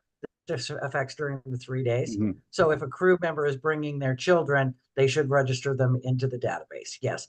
The age in which they need to be registered in the database is 13 years old or older, and that date is set the Wednesday of the week of fair. So if your child is 12 on Saturday of the fair and turns 13 on Sunday, they would not need to be registered. But if they turn 13 on Tuesday, the week of the fair, they would need to be registered in the database. Thank you. Okay, is there any member input on this? Last call for member input. Seeing none, we'll go to board discussion. John Steinhardt. Kirsten, I'm slightly confused. I thought we did this so that even if you were under 13 as a minor, you would be registered, so we would know you were coming to fair, and that would be the replacement for the minor on site form, which is how I read this. It says all minors must be registered through the staff database, even if they do not require a wristband. Yes, I'm sorry, I stand corrected. Thank you for that. Thank you. Any further board discussion? AJ. All right, that feels weird with babies, the amount of babies and small children that are there, and the chaos of everything once we get a week out. And then I would feel weird having to put my child's information who's not a teen, my 6-year-old. I would feel weird putting them in a database. If they're with me the whole time, I would feel weird that I liked what Kirsten presented the first time, but I don't know, how do you even do that with babies? Are you going to require moms or dads who are carrying around their babies, or how do you reinforce that? That's seems like an interesting policy to have. John? This is really not particularly a change in policy. It's just a change of doing it on a computer instead of doing it on paper. I personally don't care about, kids in strollers and stuff like that. There is a second part of this that's a benefit to the organization, which is we actually have no idea how many people are on site in that age range, so we don't know what to provide in services. So, but it's really, all we're doing here really is taking stuff that you are supposed to have filled out a minor on site form for your kid. And instead you'll just put them in the system, and that will be your equivalent of the minor on site form and releasing the fare of liability. So we're going to clarify this here quickly. Babies and so forth on site now, are they supposed to have a minor on site form, Kirsten? Yes. Okay, so whether or not it's enforceable, the current policy is that they would be on paper, and here now they'll just be entered in the database instead of on paper. That's the clarification, AJ? Well, we have a Yeah. minor on site form during pre-fair. We don't really have a minor on site Okay. form during the fair. So that would So so that's this what I'm trying be a to change in that clarify. regard. So we're talking about pre-fair. Well, no, that clarification added a little to the confusion. Try and keep it brief. That currently, if you have babies or whatever, you're supposed to fill out a minor on site form. Correct me if I'm wrong. Pre-fair. During fair, there really isn't any process for below the age of 13 until this policy. Now this policy is basically saying, does this apply to pre-fair or not? This is basically saying on site, period. I'm looking up the guideline, but I thought that the minors on site applied at fair time also. Well, one would presume that they would still be present on site, but we don't actually have a form that says, please tell us who's on site during the fair. We have a minor on site form during pre-fair, and one would just assume that that minor is still on site during the fair. But we do not, like I said, have an official process for identifying minors during the fair. And this one is saying during the fair. So that's the differentiation. Yeah. And I'm not opposed to removing all minors must be registered through the database, even if they don't require a wristband. Maybe that's too much too soon for this new database and for this organization. But it does definitely define who's when you turn 13 is the Wednesday of the week of fair.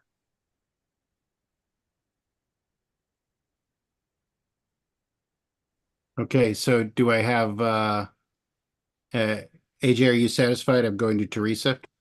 I am not satisfied with the whole idea of, like, how do you even manage people, that many children on site that don't have tickets or wristbands? If you're saying, I don't like the idea of doing it during the 3 days. I understand the purpose of having it pre-fair, and I understand the purpose of having 13 and older. I do that, but like, I just think it's throwing the kitchen sink at everything to like try to account for all children throughout the whole thing. That's just that doesn't seem reasonable to me. Teresa. I would just like to speak in support. My Girl Scout and teacher hat is just if there's an emergency, I want to know how many kids are here and who are we looking for. And so I think it's an important change. But if you decide to drop it, I'd still vote for it because I understand there's another reason. And Arna.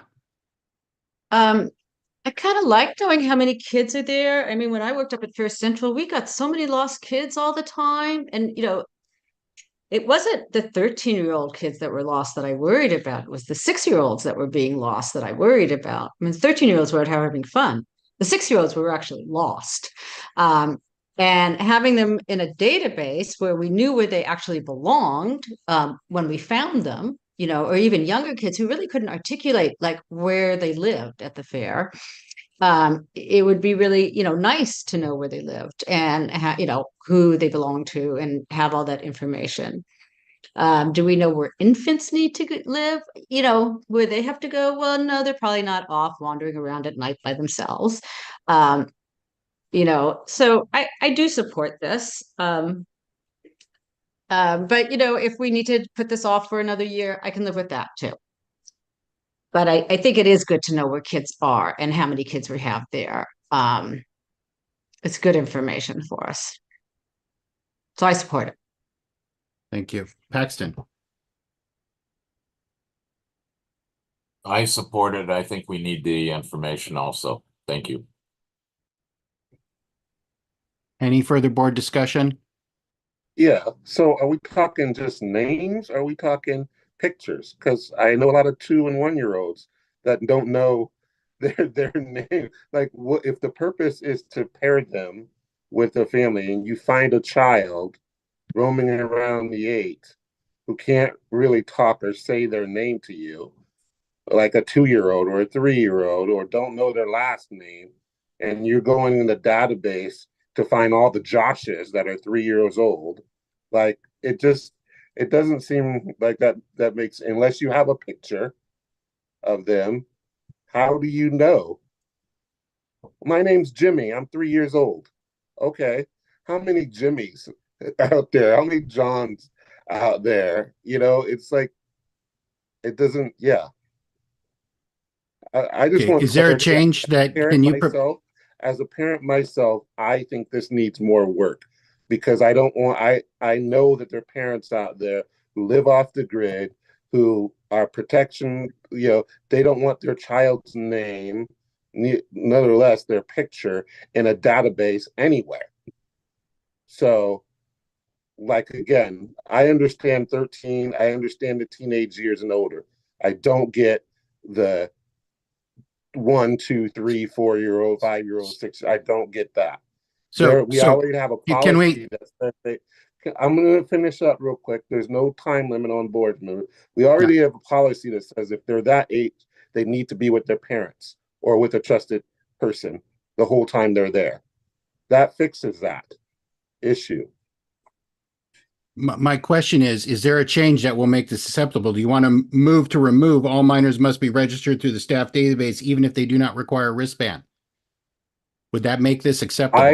I moved to the first thing that Kirsten presented with a 13-year-old. I would move back to that, where they must, for teenagers, and you have the option to, but can we post the I language, don't like Kirsten? the motion as it is, and I don't know what the language is, and it's late to try to do this, but I don't like the motion as it's written. If that's the case, that you have to register your 1 and 2 and 3-year-old and 4-year-olds.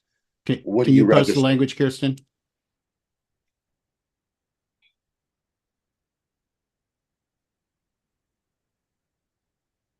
So the question I have for you, AJ, to try and get to an action is as opposed to voting no on the whole thing, is removing that one sentence adequate? Does that meet the requirement? If you deleted that, you see what's highlighted? All minors must be registered. If you removed all minors must be registered through the staff database, even if they do not require a wristband. If you remove that, would this be acceptable? Yes. Can you make that motion, please, to remove that sentence? So moved. Is there a second? Anybody want to second that? I can't see everybody. I'll second it. I'll second it. Yeah. Okay. So, Sandra, were you the one? Yeah. Okay. Moved by AJ and seconded by Sandra to remove all minors must be registered to the staff database, even if they do not require a wristband. Is there any discussion on that amendment? John, would you like to address it? I'm the only John left in the room. You're the only one. I think the language is fine as it is. I oppose the amendment. Okay, thank you. Is there any further board discussion? I'll also take member input if somebody is so moved. George.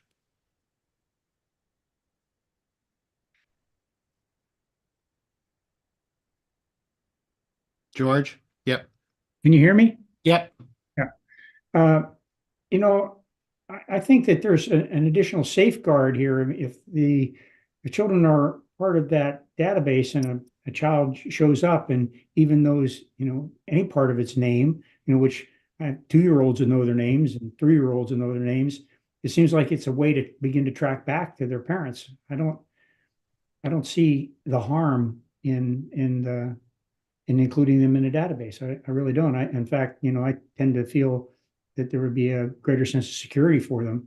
And I don't really understand what AJ's problem is with it. Okay. Heather, everybody please be brief, but we were zipping through here. So Heather, go ahead. Given that we seem to actually be really trying to figure out how many people are on site, I think it's really important to go ahead and do this.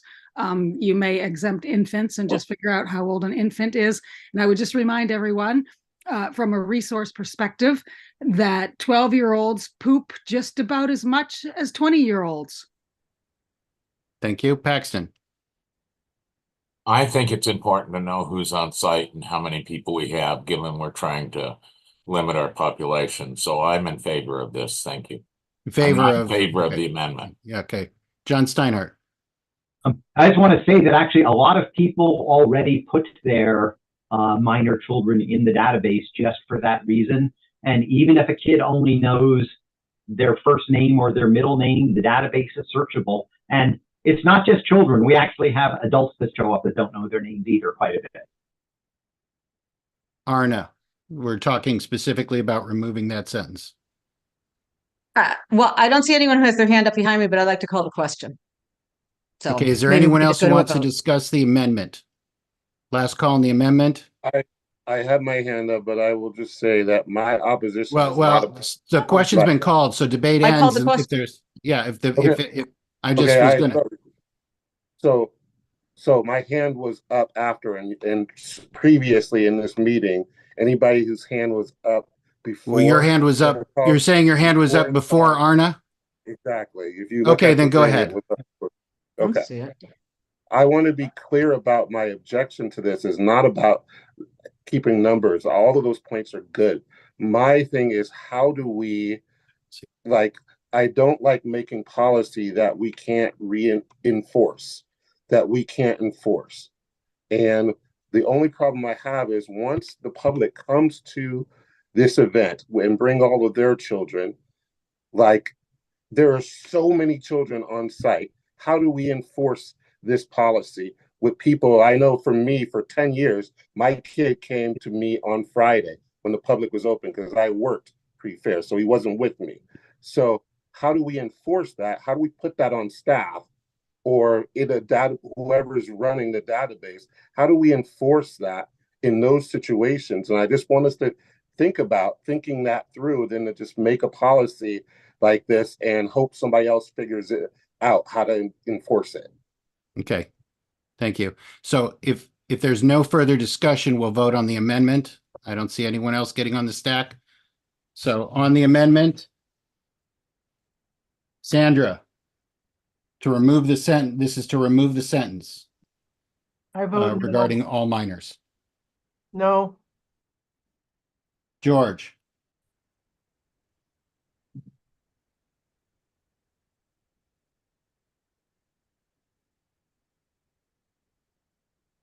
this is about removing the sentence on all minors.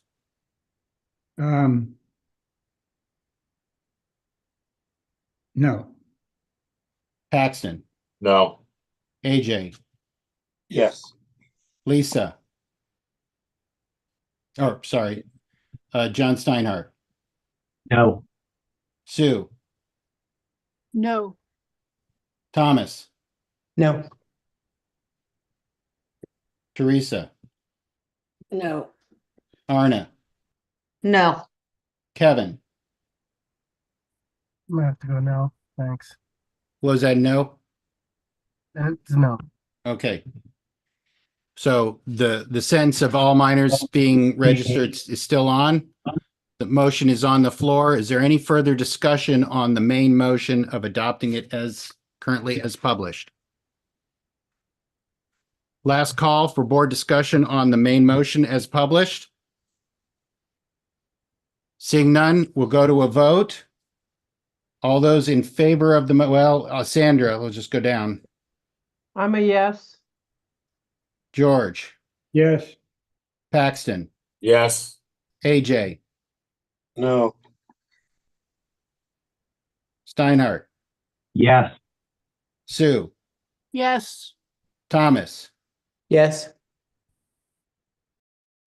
Teresa, Yes.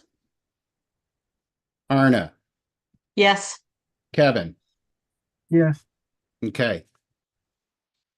We are out of time. However, number 4 seems pretty non-controversial Can we extend 5 more minutes? I Or move is it going to be complicated? I move to extend 5 more minutes. Okay, is there a second? Second. Moved by Thomas and seconded by Sue. Is there any objection to extending 5 more minutes? All right, seeing none. Guideline change number 4, which just changes that the guidelines apply wherever we gather for OCF activities or discussion in person or online to OCF sponsored activities. Correct? Correct. Basically saying it has to be an OCF sponsored. Is there any member input? Is there any member input on guideline change number 4? Seeing none, is there any board input? Is there any board discussion on this? Paxton? We have lots of activities that go beyond sponsored activities, and I think the guideline should hold in that. I'm not in favor of this one. I would leave it the way it currently is. Thank you. Thank you. Is there any further board discussion on this? Go ahead, John. Yeah, I don't know if there's a way to clarify the language, but I think the way the guideline is currently written requires us to police every personally run Facebook group that talks about the fair. And we just can't do that. We have no reason to do it, and we can't be obligated to do it. So if it's not an official fair sponsored thing, I'm not sure. Maybe Paxton, you can clarify what sort of thing is a fair event that's not a fair sponsored activity. Any further discussion? Last call for any further discussion on policy guideline change number 4. Paxton? To answer that, the fall track meet that's done by Elmira, that and a lot of Fair family come to that too. So I mean, that's an example of a non-sponsored activity of the fair that and I actually have observed bad behavior in that time and had complaints that I filed them. So I think it goes beyond. I wasn't really thinking of the Facebook groups. I don't see any way of regulating that kind of stuff, just because much as I would like to see that, but I think there's a lot of other activities that Fair family do that should maintain that. So John, do you mind if I go to Kirsten first, since she hasn't spoken on this? Kirsten? Thank you. Yeah, I mean, John Steinhardt nailed it. Basically, we're just trying to change it away from the online presence. Our committee meetings online are OCF sponsored activities. I would argue that the track meet is an OCF sponsored activity because it is on our property, and we aren't charging them to do it. Anytime they're on our property, that's an OCF sponsored activity because they're on our property. So really all we're trying to do is carve out the fact that these unofficial Facebook pages and other non-official communication channels that we're responsible for managing and maintaining and disciplining people for bad behavior. And those are items that are enter at your own risk. The bar is way too high for us to be able to actually manage people's behavior in third-party platforms that already have their own behavioral standards set. So it's really the sponsored activities is really a really broad statement. It's just carving out that we no longer will be identifying online activities in third-party platforms as a place that we would manage people's behavior. Thank you. Do you still need to go, John? Call the question. Well, okay. Is there any further board discussion? Is there anyone else who wants to speak? Okay, seeing none, we'll just proceed to a vote on this. Since we have had some speaking against it, we will go through it down the vote. Kevin? Yes. Arna? Yes. Teresa? Yes. Thomas, Yes. Sue, Yes. John Steinhardt, Yes.